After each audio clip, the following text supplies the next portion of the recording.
আমাকে ছেড়ে দিন, আমি কাউকে কিচ্ছু বলবো না। প্লিজ আমাকে যেতে দিন। এত তারা কিসের পিচ্ছি? কেবল তো দেখা হলো আমাদের। আপনি কে? কি চান আমার কাছে? আমি তো আপনার কোনো ক্ষতি করিনি। ক্ষতি যা করার তা তো করেই দিয়েছ। এখন আর যাওয়ার কোনো রাস্তা নেই। অন্ধকার গলির ভেতর বৃষ্টির শরীর ভয়ে থরথর করে কাঁপছে।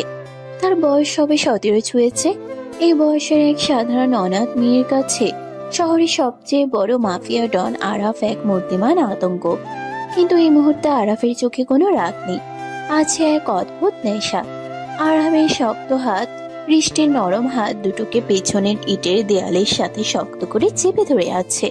আরাফের নিঃশ্বাসের গরম হাওয়া বৃষ্টির মুখে আশ্রে পড়ছে। বৃষ্টির বড় বড় মায়াবী চোখ দুটোতে এখন শুধুই ভয় আর জল। সে আপ্রাণ চেষ্টা করছে নিজেকে ছাড়িয়ে নেওয়ার, কিন্তু আরাবের পেশিবহুল শরীরের কাছে তার শক্তি কিছুই না। আমার লাগছে, হাত ছাড়ুন বলছি। লাগার তো এখনো কিছুই শুরু হয়নি। এত রাতে এই অন্ধকার রাস্তায় কি করছিলে তুমি? আমি আমার আশ্রমের দিকে যাচ্ছিলাম। মাঝপথে আপনাদের ওই গোলাগুলি দেখে আমি লুকিয়ে পড়েছিলাম। আমি সত্যি আপনাদের কাউকে খুন করতে আসিনি, বিশ্বাস করুন আমাকে। তুমি দেখেছো কি দেখনি সেটা বড় কথা নয়। বড় কথা হলো তুমি আমার নজরে পড়ে গিয়েছো। আর আরাব যার দিকে একবার নজর দেয় তাকে সহজে ছাড়ে না। আরাব হঠাৎ করেই বৃষ্টির মুখের খুব কাছে চলে আসে। বৃষ্টির হৃদস্পন্দন যেন থেমে যাওয়ার উপক্রম। আরাবের গা থেকে দামি পারফিউম আর বারুদের একটা মিশ্র গন্ধ আসছে। গন্ধটা খুব কড়া, কিন্তু কেমন যেন মাতাল করা। আরাবের চোখ দুটো বৃষ্টির গোলাপি ঠোঁটের উপর আটকে আছে। বৃষ্টির নিঃশ্বাস ভারী হয়ে আসছে। সে বুঝতে পারছে না এই অচেনা ভয়ঙ্কর লোকটা কি করতে চাইছে। হঠাৎ আরাব নিজের ঠোঁট জোড়া বৃষ্টির ঠোঁটের উপর গভীরভাবে চেপে ধরে। ছাড়ুন। বৃষ্টির চোখ দুটো বিস্ময়ে বড় বড় হয়ে যায়। সে দুই হাত দিয়ে আরাফের বুক ঠেলে তাকে সরানোর চেষ্টা করে, কিন্তু আরাফ যেন পাথরের মতো স্থির। তার চুম্বন ক্রমশ আরো গভীর আর আগ্রাসী হতে থাকে। বৃষ্টির জীবনে এটা প্রথম কোনো পুরুষের স্পর্শ।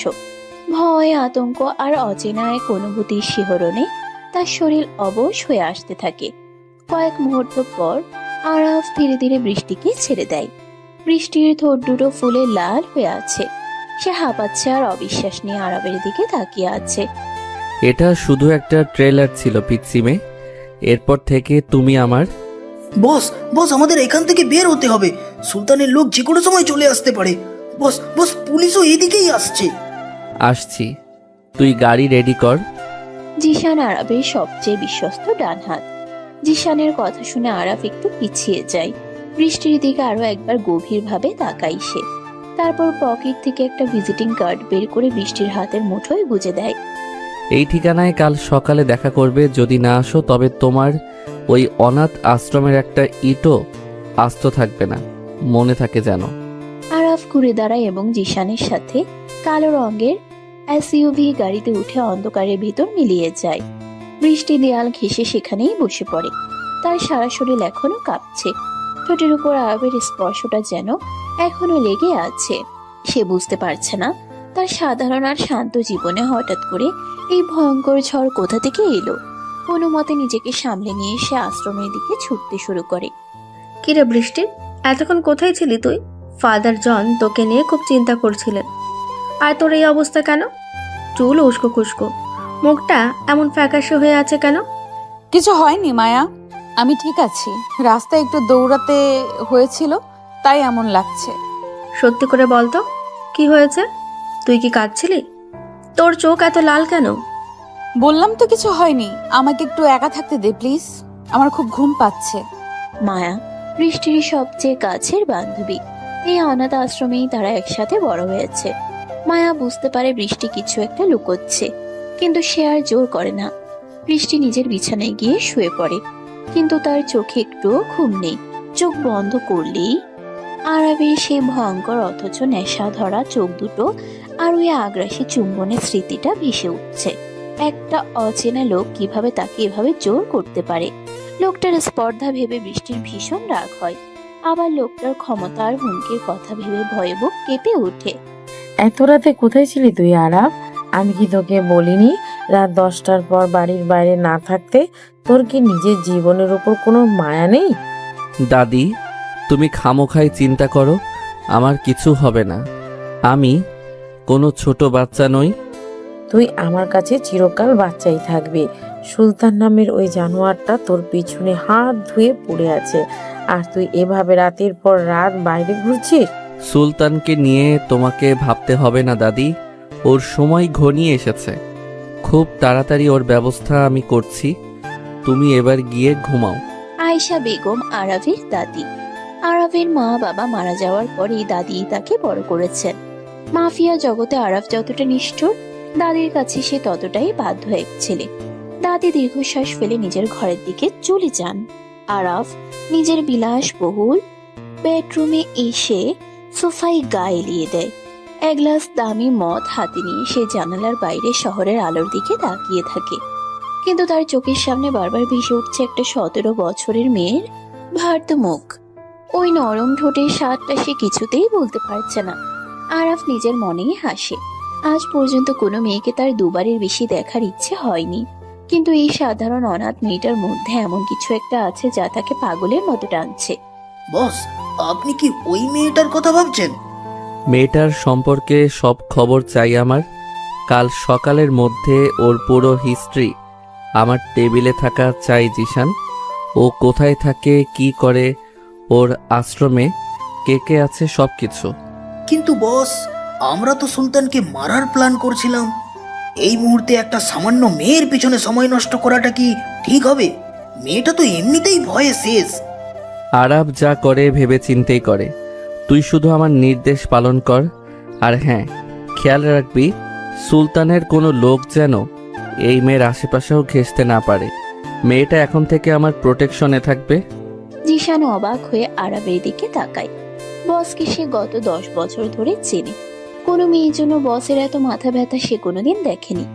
জিশান মাথা নেড়ে সম্মতি জানায় এবং ঘর থেকে বেরিয়ে যায়। পরদিন সকাল, অনাথ আশ্রমের সামনে ছোট একটা বাগান। বৃষ্টি সেখানে আশ্রমের বাচ্চাদের পড়াচ্ছিল, কিন্তু তার মন একটুও পড়াই নেই। আরাবের দেওয়া কার্ডটা সে ব্যাগের বোতল লুকিয়ে রেখেছে। লোকটা তাকে দেখা করতে বলেছিল, না গেলে সে নাকি আশ্রম ধ্বংস করে দেবে। বৃষ্টির খুব ভয় করছে। ফাদার জনকে কথাটা বলবে কিনা সে বুঝতে পারছে না। হঠাৎ আশ্রমের গেটের সামনে একটা পুরনো জিপ গাড়ি এসে থামে। গাড়ি থেকে কয়েকজন গুন্ডা প্রকৃতির লোক নামে। তাদের মধ্যে রকি নামের লোকটা এগিয়ে আসে। এই মেয়ে, এইদিকে শোন। কাল রাতে তুই 3 নম্বর গলির রাস্তায় ছিলি না? সত্যি করে বল, আরাব নামের ওই শয়তানটা কাল রাতে কোথায় গেছে? তুই নিশ্চয়ই কিছু দেখেছিস। আমি কিছু জানি না। আপনারা কারা? এখান থেকে চলে যান, না হলে আমি পুলিশকে জানাবো। পুলিশ ডাকবি? এত বড় সাহস তোর! চল আমাদের সাথে। সুলতান ভাই তোর সাথে একটু কথা বলবে। তুই আরাবের খবর না দেওয়া পর্যন্ত তোকে আমরা ছাড়বো না। রকি বৃষ্টির হাত ধরে জোর করে টানতে শুরু করে। আশ্রমের বাচ্চারা ভয়ে কাঁদতে শুরু করে। মায়া আর ফাদার জন ছুটে আসে, কিন্তু রকির সাঙ্গপাঙ্গরা তাদের আটকে দেয়। বৃষ্টি চিৎকার করে বাঁচার চেষ্টা করে। রকি তাকে প্রায় টেনে হিঁচড়ে জিপের দিকে নিয়ে যাচ্ছে। ঠিক তখনই আশ্রমের গেট দিয়ে তীব্র গতিতে একটা কালো এসইউভি গাড়ি ঢুকে পড়ে। সজোরে ব্রেক কষে গাড়িটা জিপটার ঠিক সামনে এসে থামে। গাড়ির দরজা খুলে বেরিয়ে আসে আরাফ। তার চোখে এখন আক্ষরিক অর্থেই আগুন জ্বলছে।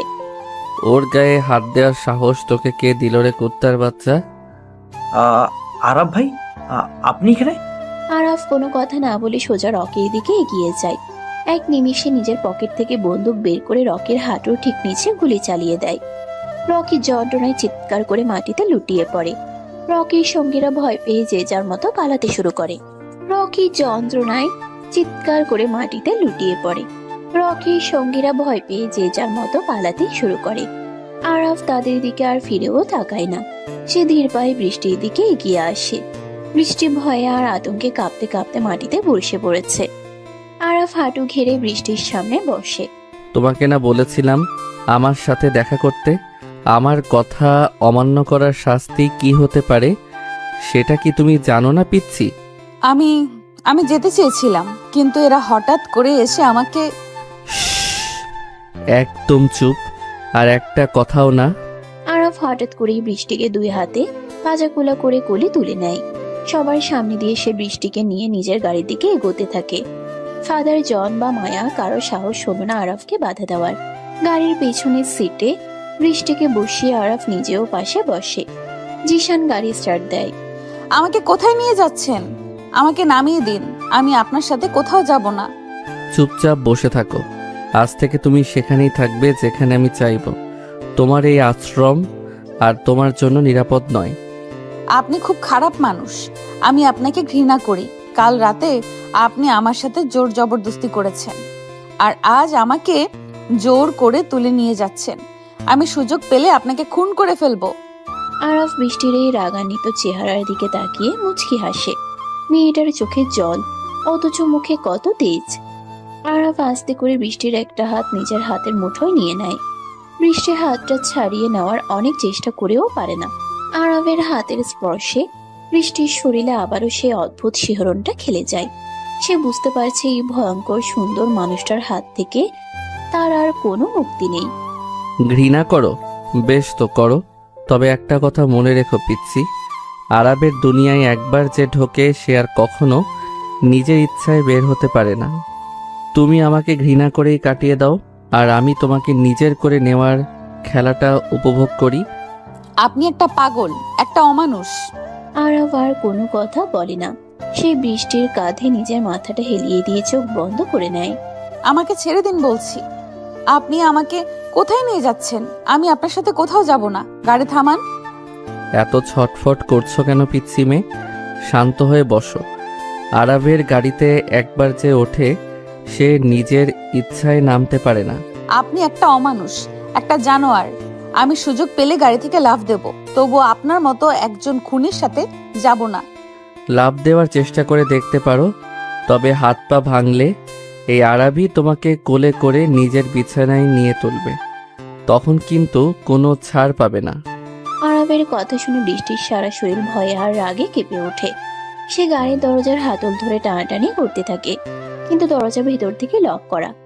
আরাফ খুব শান্ত ভঙ্গিতে সিটে হেলান দিয়ে বসে আছে, আর এক দৃষ্টে বৃষ্টির এই পাগলামি দেখছে। মেয়েটার ফর্সা মুখটা রাগে একদম লাল হয়ে গেছে। বাতাসে ওর চুলগুলো উড়ে এসে আরাফের মুখে লাগছে।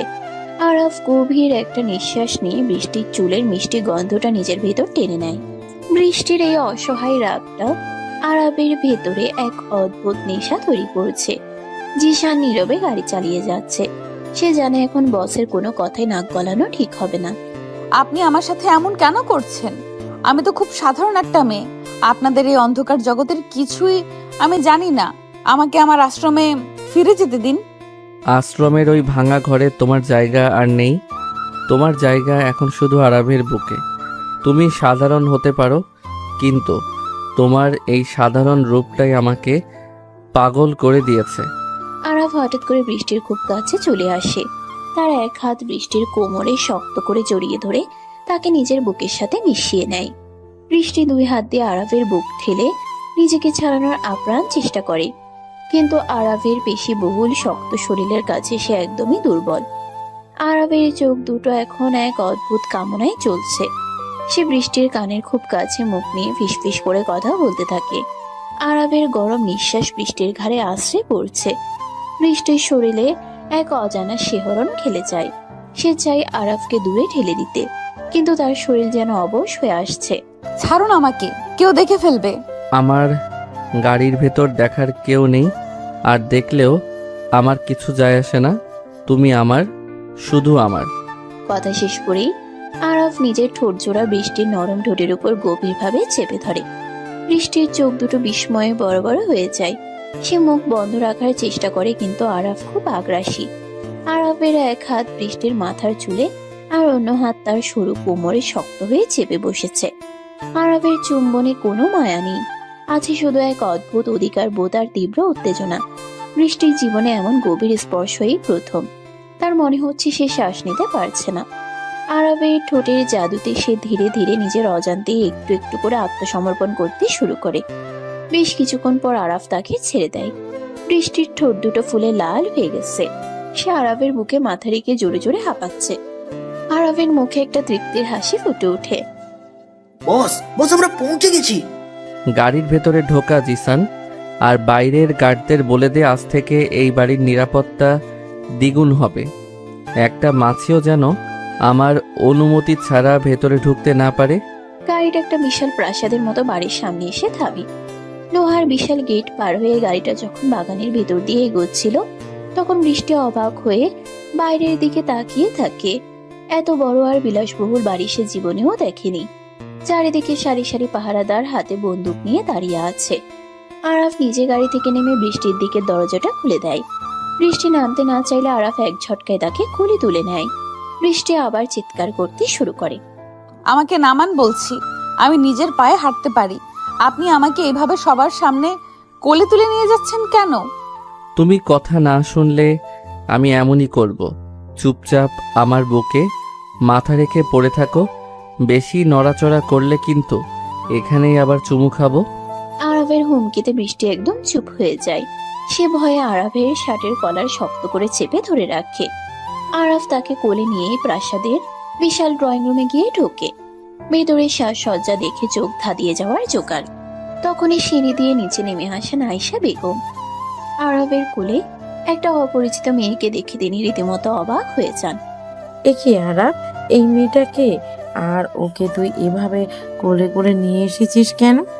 দাদি, ও হচ্ছে বৃষ্টি। আজ থেকে ও এই বাড়িতেই থাকবে, আর তুমি ওর সব দেখাশোনা করবে। কিন্তু ওকে, ওর বাবা মা কোথায়? তুই ওকে কোথা থেকে ধরে এনেছিস? মেয়েটার চেহারা দেখে তো মনে হচ্ছে খুব ভয় পেয়েছে। ও একটা অনাথ মেয়ে দাদি, ওর কেউ নেই। সুলতানের লোকেরা ওর ক্ষতি করতে চাইছিল, তাই আমি ওখানে নিয়ে এসেছি। ওকে আমি আমার নিজের ঘরে রাখছি। না, আমি আপনার ঘরে থাকবো না। আমাকে অন্য ঘরে থাকতে দিন। আমি আপনাদের কাউকেই চিনি না। আরাফ বৃষ্টির কথায় কোনো কান দেয় না। সে সোজা সিঁড়ি ভেঙে দোতলায় নিজের ঘরের দিকে এগোতে থাকে। আয়েশা বেগম অবাক হয়ে জিসানের দিকে তাকান। জিসান মাথা নিচু করে শুধু এতটুকুই বোঝায় যে বসের এই সিদ্ধান্তে কারোর কিছু বলার নেই। আরাফ নিজের বিশাল বেডরুমে ঢুকে দরজাটা পা দিয়ে আটকে দেয়। তারপর বৃষ্টিকে নরম বিছানার উপর ছুঁড়ে ফেলে। বৃষ্টি ভয়ে বিছানার এক কোণায় গুটিসুটি মেরে বসে পড়ে। আরাফ নিজের শার্টের বোতাম খুলতে খুলতে বৃষ্টির দিকে এগোতে থাকে। আপনি কাছে আসবেন না, আপনি খুব খারাপ। আমি চিৎকার করে সবাইকে ডাকবো। এই বাড়ির কেউ আরাভের কথার বাইরে এক পাও ফেলে না। তুমি চিৎকার করে গলা ফাটিয়ে ফেললেও কেউ তোমাকে বাঁচাতে আসবে না পিচ্চি। আরাফ বিছানায় উঠে বৃষ্টির খুব কাছে চলে আসে। তার খালি গায়ের পেশিগুলো স্পষ্ট বোঝা যাচ্ছে। বুকের বাঁ পাশে একটা গুলির পুরনো দাগ। বৃষ্টি ভয়ে চোখ বন্ধ করে নেয়। আরাফ এক হাতে বৃষ্টির দুই হাত মাথার উপর চেপে ধরে, আর অন্য হাত দিয়ে বৃষ্টির গালের উপর পড়ে থাকা চোরগুলো সরিয়ে দেয়। বৃষ্টির সারা শরীর ভয়ে আর উত্তেজনায় কাঁপছে। আরাফের আঙ্গুলগুলো খুব আলতো করে বৃষ্টির গাল, গলা আর কাঁধ ছুঁয়ে যাচ্ছে। এই স্পর্শগুলো আগের মতো রুক্ষ নয়, বরং খুব নরম আর নেশা ধরানো। তুমি এত সুন্দর কেন বৃষ্টি? তোমার এই পবিত্র চেহারাটা আমাকে পাগল করে দিচ্ছে। আমি চাইলেও নিজেকে আটকাতে পারছি না। প্লিজ আমাকে ছেড়ে দিন। আমি খুব ছোট, আমি এসবের কিছুই জানি না। আরাফ এবার বৃষ্টির গলার কাছে মুখ নিয়ে যায়। সেখানে নিজের ঠোঁট ছুঁয়ে গভীর একটা চুমু খায়। বৃষ্টির মুখ দিয়ে একটা অস্ফুট শব্দ বেরিয়ে আসে। আরাফ পাগলের মতো বৃষ্টির ঘাড়ে, গলায় আর কাঁধে চুমু খেতে শুরু করে। তার দাঁতের হালকা কামড়ে বৃষ্টির ফর্সা গলায় লাল দাগ পুষে যায়। বৃষ্টি ব্যথায় আর অচেনা এক সুখে চোখ মুখ কুঁচকে ফেলে। সে বুঝতে পারছে না তার নিজের শরীর যে কেন এই ভয়ঙ্কর লোকটার স্পর্শে এমন ভাবে সাড়া দিচ্ছে। সে তো এই লোকটাকে ঘৃণা করে, তাহলে কেন তার মনে হচ্ছে আরাফ তাকে আরো শক্ত করে জড়িয়ে ধরুক? তুমি শুধু আমার বৃষ্টি, তোমার শরীরে আর কারো অধিকার নেই। শুধু আরাফ তোমাকে ছোঁয়ার অধিকার রাখে। অন্যদিকে শহরের অন্য প্রান্তে একটা অন্ধকার গোডাউনে বসে আছে মাফিয়া ডন সুলতান। তার সামনে রকি ব্যথায় কাতরাচ্ছে। আরাফের গুলিতে রকির পায়ের অবস্থা খুব খারাপ। সুলতানের চোখে মুখে প্রতিশোধের আগুন জ্বলছে। সে হাতের গ্লাসে থাকা মদটুকু এক চুমুকে শেষ করে গ্লাসটা ছুঁড়ে মারে দেয়ালে।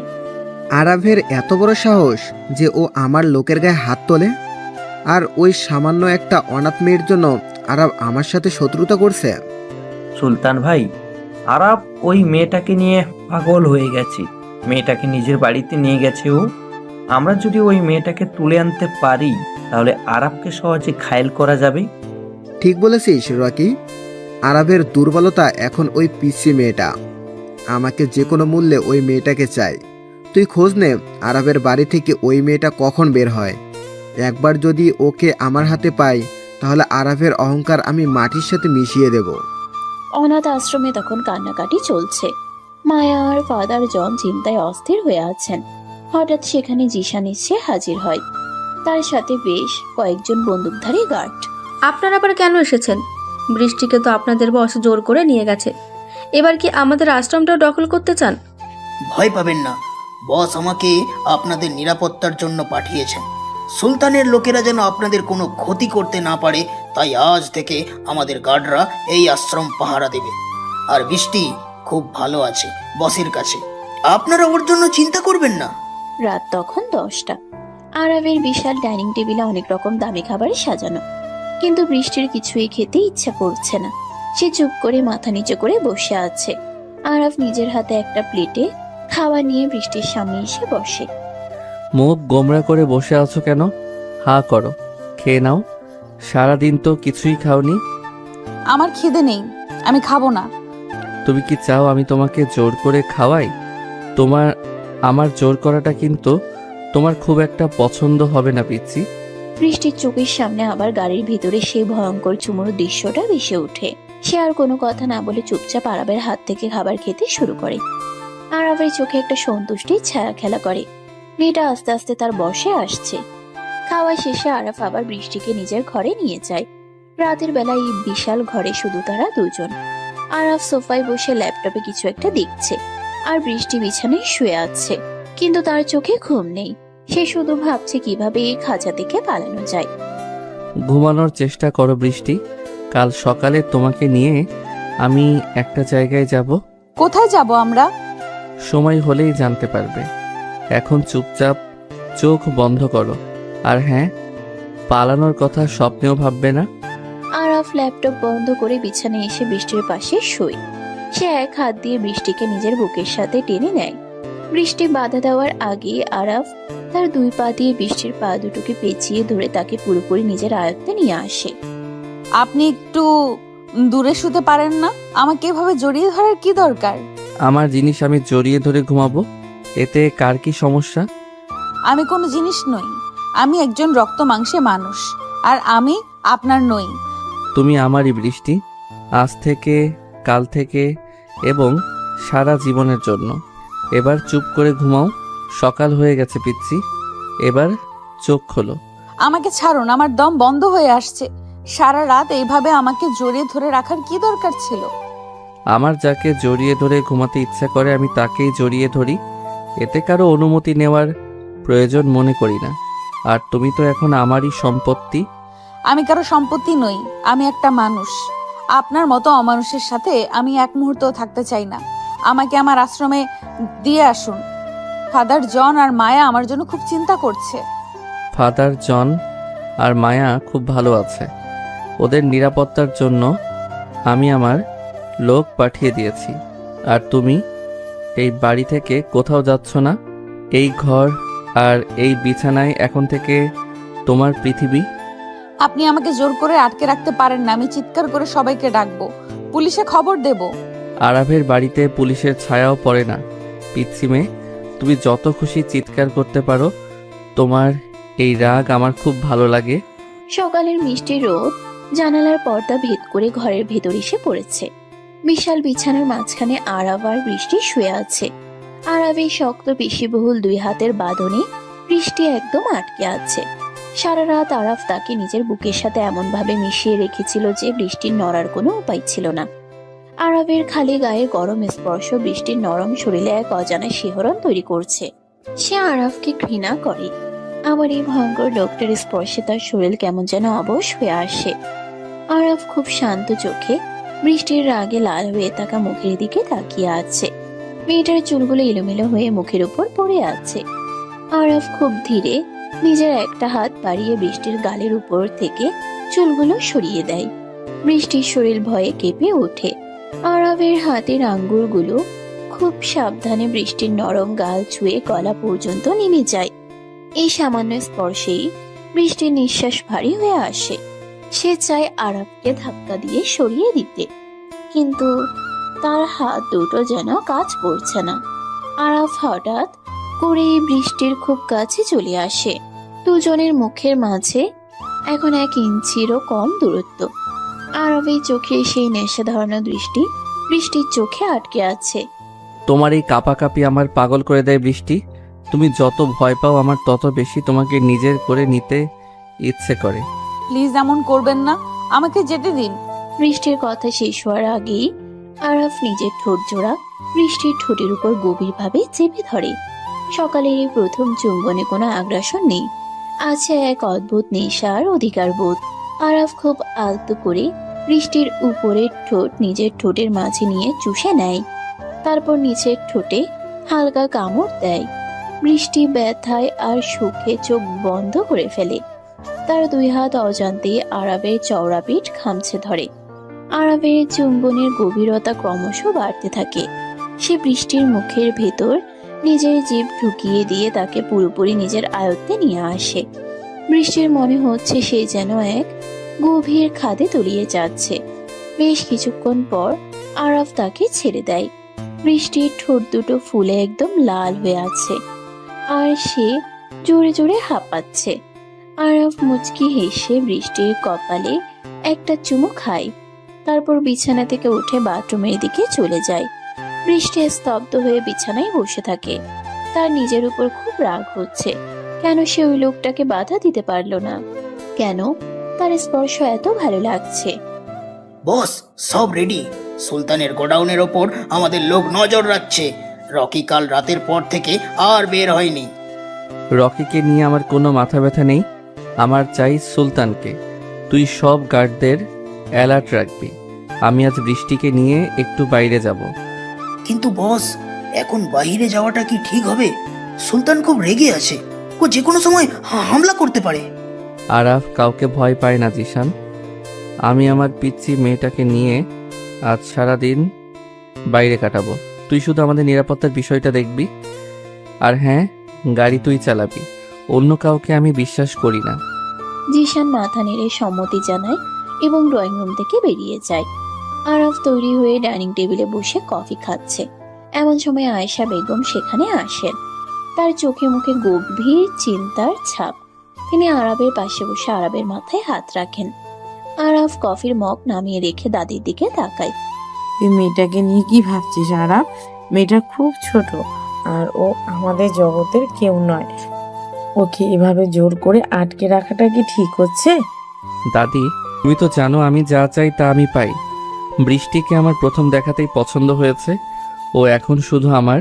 তুমি শুধু ওর খেয়াল রাখবে, ওকে যেন কেউ কোনো কষ্ট না দেয়। কিন্তু মেয়েটা তো সারাক্ষণ শুধু কাঁদছে।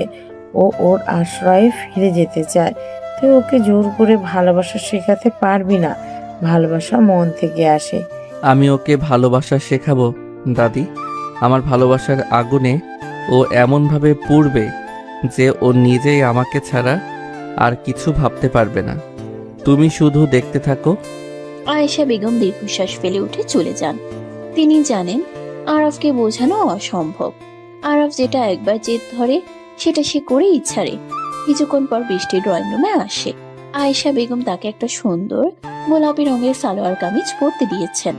ফর্সা চেহারায় গোলাপি রঙে বৃষ্টিকে একদম পরীর মতো লাগছে। আরাফ এক দৃষ্টে বৃষ্টির দিকে তাকিয়ে থাকে। মেয়েটার সাধারণ রূপ তাকে বারবার মুগ্ধ করে। বৃষ্টি মাথা নিচু করে ডাইনিং টেবিলের এক কোণায় এসে বসে। সে আরাফের দিকে তাকাতেও ভয় পাচ্ছে। খেয়ে নাও তাড়াতাড়ি, আমরা বের হব। আমি কোথাও যাব না আপনাদের সাথে। আমাকে আমার ঘরে থাকতে দিন। আমি তোমাকে প্রশ্ন করিনি বৃষ্টি, আমি নির্দেশ দিয়েছি। আমার কথা অমান্য করলে ফল খুব খারাপ হবে, সেটা তুমি ভালো করেই জানো। বৃষ্টির চোখের সামনে আবার সেই ভয়ঙ্কর দৃশ্যগুলো ভেসে ওঠে। সে চুপচাপ খাবার খেতে শুরু করে। খাওয়া শেষ হলে আরাফ বৃষ্টির হাত ধরে টানতে টানতে গাড়ির দিকে নিয়ে যায়। জিশান আগে থেকেই গাড়ি রেডি করে রেখেছিল। আরাফ বৃষ্টিকে নিয়ে পিছনের সিটে বসে। জিশান গাড়ি স্টার্ট দেয়। গাড়িটা শহরের কোলাহল ছাড়িয়ে অনেক দূর গ্রামের দিকে এগোতে থাকে। রাস্তার দুই পাশে সবুজ গাছপালা আর খোলা মাঠ। বৃষ্টির খুব ভালো লাগছে। সে জানালা দিয়ে বাইরের দিকে তাকিয়ে আছে। আরাফ এক দৃষ্টে বৃষ্টির মুখের দিকে তাকিয়ে আছে। বাতাসে বৃষ্টির চুলগুলো উড়ে আরাফের মুখে লাগছে। আরাফ খুব ধীরে নিজের এক হাত বাড়িয়ে বৃষ্টির কোমর জড়িয়ে ধরে তাকে নিজের বুকের কাছে টেনে নেয়। কি করছেন? ছাড়ুন আমাকে। সামনে জিসান ভাই বসে আছে। জিশান সামনের দিকে তাকিয়ে গাড়ি চালাচ্ছে। সে পেছনের দিকে তাকায় না, আর তাকালেও আমার কিছু যায় আসে না। তুমি আমার বউ, তোমাকে আমি যখন খুশি তখন ছুতে পারি। আমি আপনার বউ নই, আপনি আমাকে জোর করে তুলে এনেছেন। জোর করে তুলে এনেছি ঠিকই, কিন্তু বউ আমি তোমাকেই বানাবো পিচ্ছি। খুব তাড়াতাড়ি আমাদের বিয়ে হবে। বিয়ের কথা শুনে বৃষ্টির বুকটা ধক করে ওঠে। এই ভয়ঙ্কর মাফিয়া ডনকে বিয়ে করার কথা সে স্বপ্নেও ভাবতে পারে না। সে আরাফের হাত ছাড়ানোর চেষ্টা করে, কিন্তু আরাফের শক্ত হাতের বাঁধন খোলা তার পক্ষে অসম্ভব।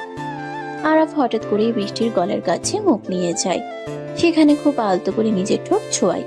বৃষ্টির শরীর কাটা দিয়ে ওঠে। আরাফ বৃষ্টির ফর্সা গলায় একের পর এক চুমু খেতে শুরু করে। তার গরম নিঃশ্বাস বৃষ্টির শরীরে এক অদ্ভুত উন্মাদনা তৈরি করছে। আরাফের হাত বৃষ্টির কোমরের উপর থেকে ধীরে ধীরে উপরের দিকে উঠতে থাকে। বৃষ্টি ভয়ে আরাফের শার্ট খামচে ধরে। প্লিজ এমন করবেন না, আমার ভয় করছে। ভয়ের কিছু নেই পিচ্ছি। আমাকে নিজের ভেতর অনুভব করতে শেখো। আমি তোমাকে কোনো কষ্ট দেব না। আরাফ বৃষ্টির একটা হাত নিজের হাতের মুঠোয় নিয়ে শক্ত করে চেপে ধরে। তারপর নিজের ঠোঁট জোড়া আবার বৃষ্টির ঠোঁটের উপর রাখে। এবারে চুম্বন আগের চেয়ে অনেক বেশি গভীর আর আগ্রাসী। আরবের একটা হাত বৃষ্টির পিঠের উপর দিয়ে গিয়ে ঘাড়ের কাছে শক্ত হয়ে চেপে বসেছে। অন্য হাতটা বৃষ্টির শরীরের বিভিন্ন জায়গায় ঘুরে বেড়াচ্ছে। বৃষ্টির মনে হচ্ছে তার শরীরের ভেতরে সব রক্ত যেন মাথায় উঠে আসছে। সে আর নিজেকে সামলাতে না পেরে আরাফের গলা জড়িয়ে ধরে। আরাফের ঠোঁটের প্রতিটি নড়াচড়ার সাথে বৃষ্টিও সাড়া দিতে শুরু করে। দুজনের এই তীব্র ঘনিষ্ঠতায় গাড়ির ভেতরের পরিবেশ একদম গরম হয়ে ওঠে। জিশান বুঝতে পারে পেছনে কি হচ্ছে, তাই সে গাড়ির আয়নাটা অন্যদিকে ঘুরিয়ে দেয়। খবর কি রকি? আরাব কোথায় এখন? ভাই, আমাদের লোক খবর দিয়েছে আরাব ওই মেয়েটাকে নিয়ে শহরের বাইরে একটা বাগান বাড়ির দিকে যাচ্ছে। সাথে শুধু জিশান আর 2টা গার্ড আছে। এটাই মক্ষম সুযোগ ভাই। দারুণ খবর। তুই এখনই আমাদের সব লোক নিয়ে ওই বাগান বাড়ির দিকে রওনা হ। আরাবকে আজ আমি শেষ করে দেব, আর ওই মেয়েটাকে তুলে আনবে। আরাবের চোখের সামনে আমি ওই মেয়েটাকে শেষ করব। সুলতানের চোখে মুখে এক ভয়ঙ্কর নিষ্ঠুর হাসি ফুটে ওঠে। সে নিজের রিভলভারে গুলি লোড করতে শুরু করে। অন্যদিকে আরাবের গাড়ি একটা বিশাল সুন্দর বাগান বাড়ির সামনে এসে থামে। চারদিকে প্রচুর গাছপালা আর মাঝখানে একটা সুন্দর কাঠের দোতলা বাড়ি।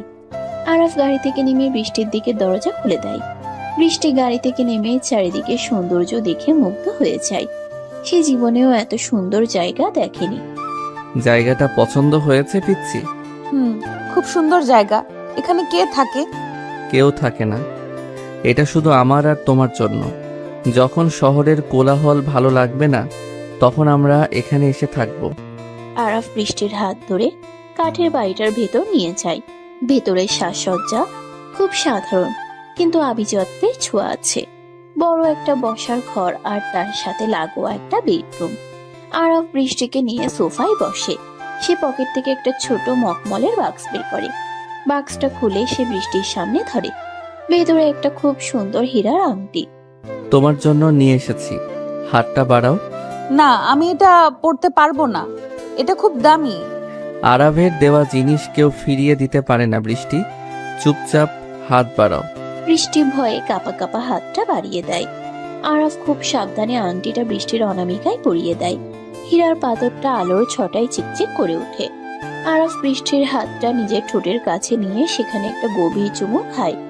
বৃষ্টির মনে হচ্ছে সে যেন কোনো ঘোরের মধ্যে আছে। এই মাফিয়া ডন কখনো খুব নিষ্ঠুর, আবার কখনো খুব রোমান্টিক। বৃষ্টি বুঝতে পারছে না সে আরাবের কোন রূপটাকে বিশ্বাস করবে। ঠিক সেই মুহূর্তে বাইরে হঠাৎ করে পরপর কয়েকটা গুলির শব্দ শোনা যায়। জিশান দৌড়ে ঘরের ভিতর ঢুকে আসে। বস, সুলতানের লোকেরা আমাদের চারিদিক দিয়ে ঘিরে ফেলেছে। ওরা সংখ্যায় অনেক বেশি। আমাদের গার্ডরা ওদের আটকাতে পারছে না। তুই বৃষ্টিকে নিয়ে পেছনের দরজা দিয়ে বের হয়ে যা জিশান। আমি ওদের দেখছি। না, আমি আপনাকে ছেড়ে কোথাও যাব না। ওরা আপনাকে মেরে ফেলবে। বৃষ্টি হঠাৎ করে আরাফকে শক্ত করে জড়িয়ে ধরে। আরাফ অবাক হয়ে বৃষ্টির দিকে তাকায়।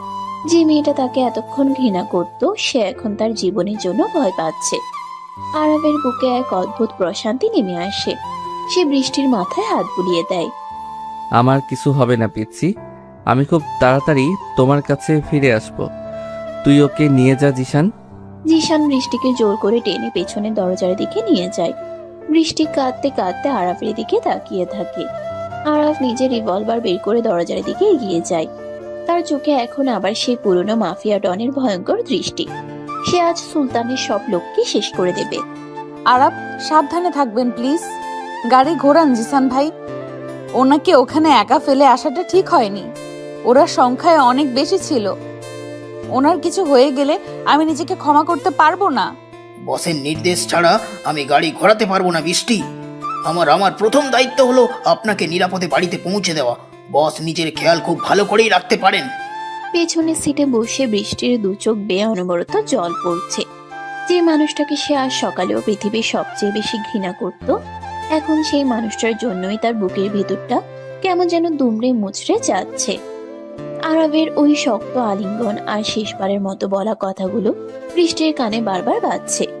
জিশান খুব দ্রুত গতিতে গাড়ি চালিয়ে হাইওয়েতে উঠে এসেছে।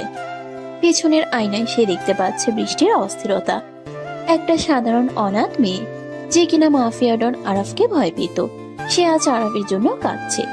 জিশানের বুঝতে বাকি নেই যে বসের জেদার ভালোবাসা এই মেয়েটার মন গলাতে শুরু করেছে। হঠাৎ পেছনের রাস্তা থেকে দুটো কালো গাড়ি তাদের অনুসরণ করতে শুরু করে। জিশান বুঝতে পারে সুলতানের লোক তাদের পিছু নিয়েছে। সে গাড়ির গতি আরো বাড়িয়ে দেয়। বৃষ্টি পেছনের দিকে তাকিয়ে গাড়ি দুটো দেখতে পেয়ে আরো ভয় পেয়ে যায়। জিসান ভাই, পেছনে কারা আসছে? ওরা কি আমাদের ধরে ফেলবে? আরাপ কি ঠিক আছে? আপনি মাথা নিচু করে সিটের নিচে লুকিয়ে পড়ুন বৃষ্টি। ওরা সুলতানের লোক। আমি থাকতে ওরা আপনার একটা চুলও ছিঁড়তে পারবে না, এটা আমি কথা দিলাম। জিশান এক হাতে স্টিয়ারিং ধরে অন্য হাতে নিজের রিভলভার বের করে নেয়। গাড়ি প্রচন্ড গতিতে আঁকাবাঁকা রাস্তা দিয়ে এগোচ্ছে। পিছনের গাড়ি থেকে হঠাৎ গুলি চালানো শুরু হয়। একটা গুলি এসে জিশানের গাড়ির পেছনের কাছে লাগে আর কাঁচটা ঝনঝন করে ভেঙে পড়ে। বৃষ্টি ভয়ে দুই কান চেপে ধরে সিটের নিচে গুটিসুটি মেরে বসে পড়ে। তার সারা শরীর থরথর করে কাঁপছে।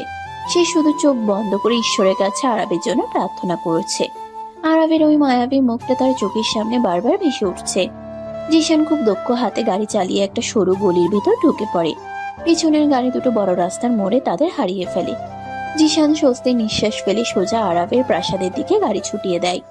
এ কি বৃষ্টি, তুই একা কেন? আরাপ কোথায়? ওর কিছু হয়নি তো? দাদি, ওনাকে ওরা চারদিক থেকে ঘিরে ফেলেছিল। আমাকে বাঁচাতে গিয়ে উনি নিজে ওখানে রয়ে গেছেন। আমার খুব ভয় করছে দাদি।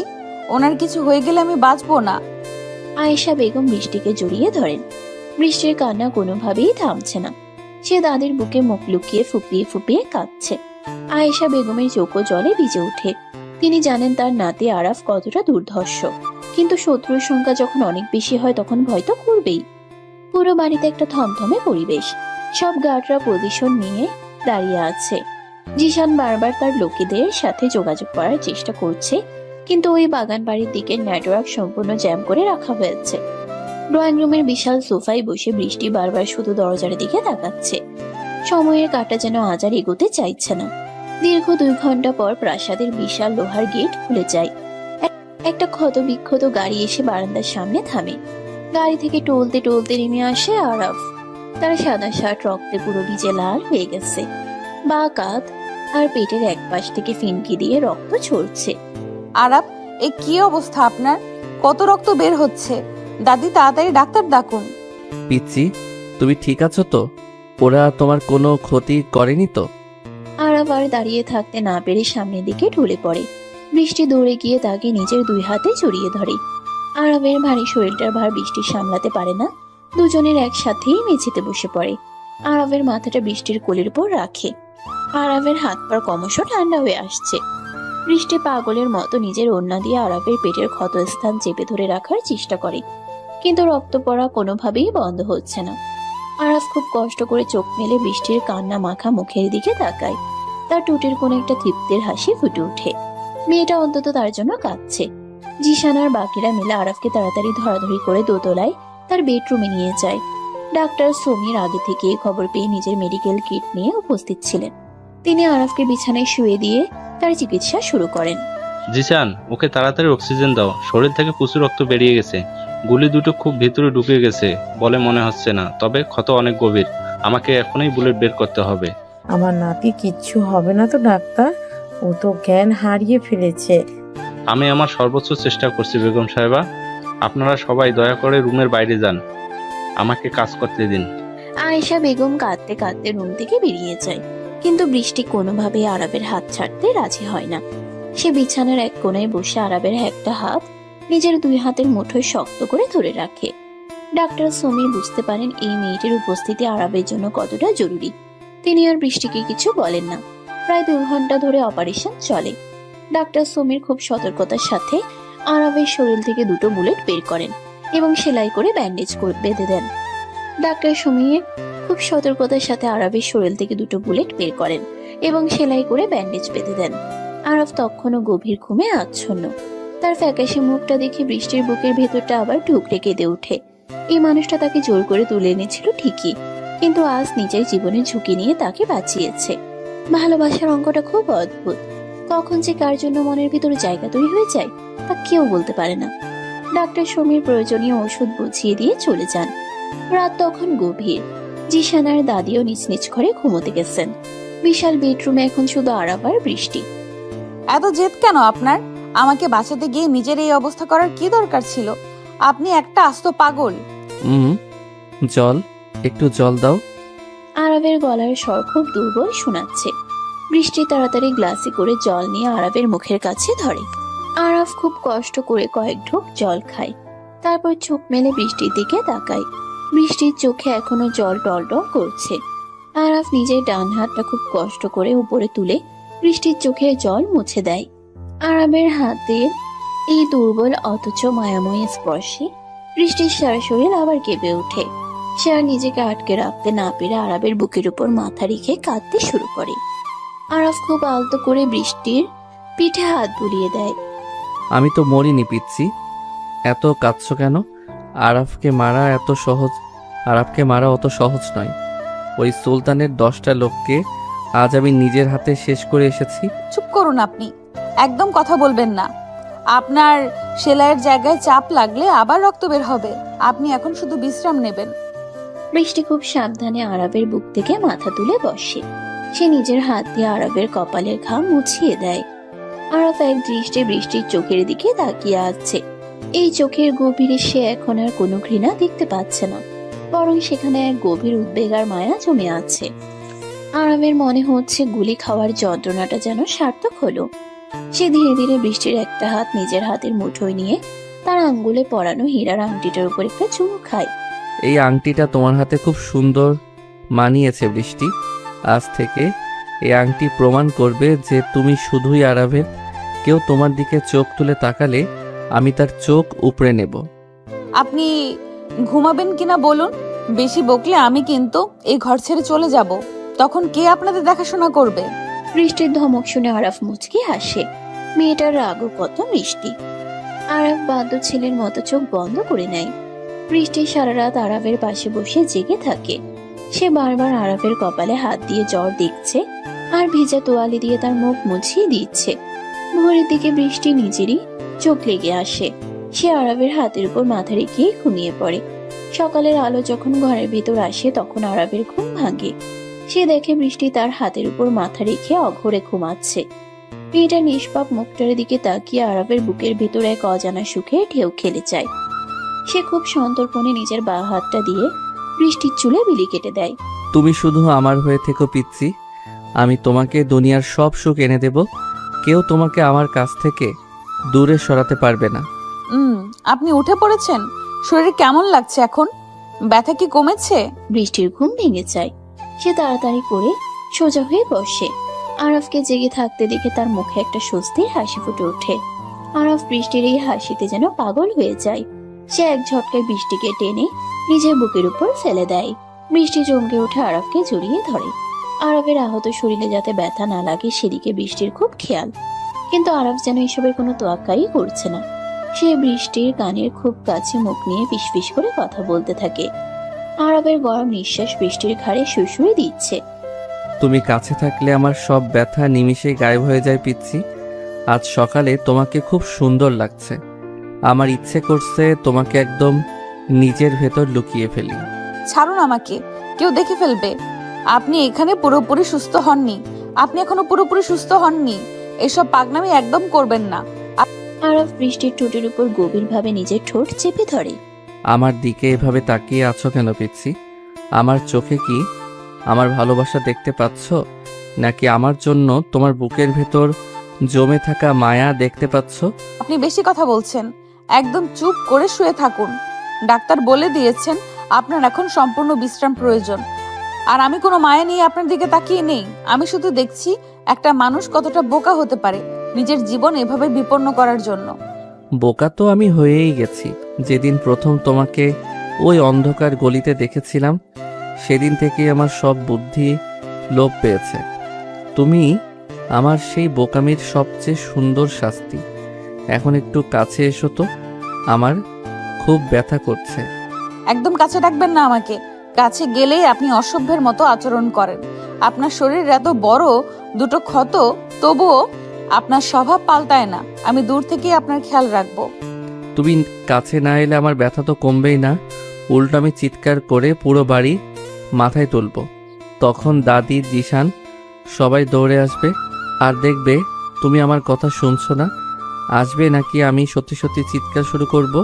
সকালের মিষ্টি রোদ জানালার ভারী পর্দা ভেদ করে আরবের বিশাল বেডরুমে এসে পড়ছে।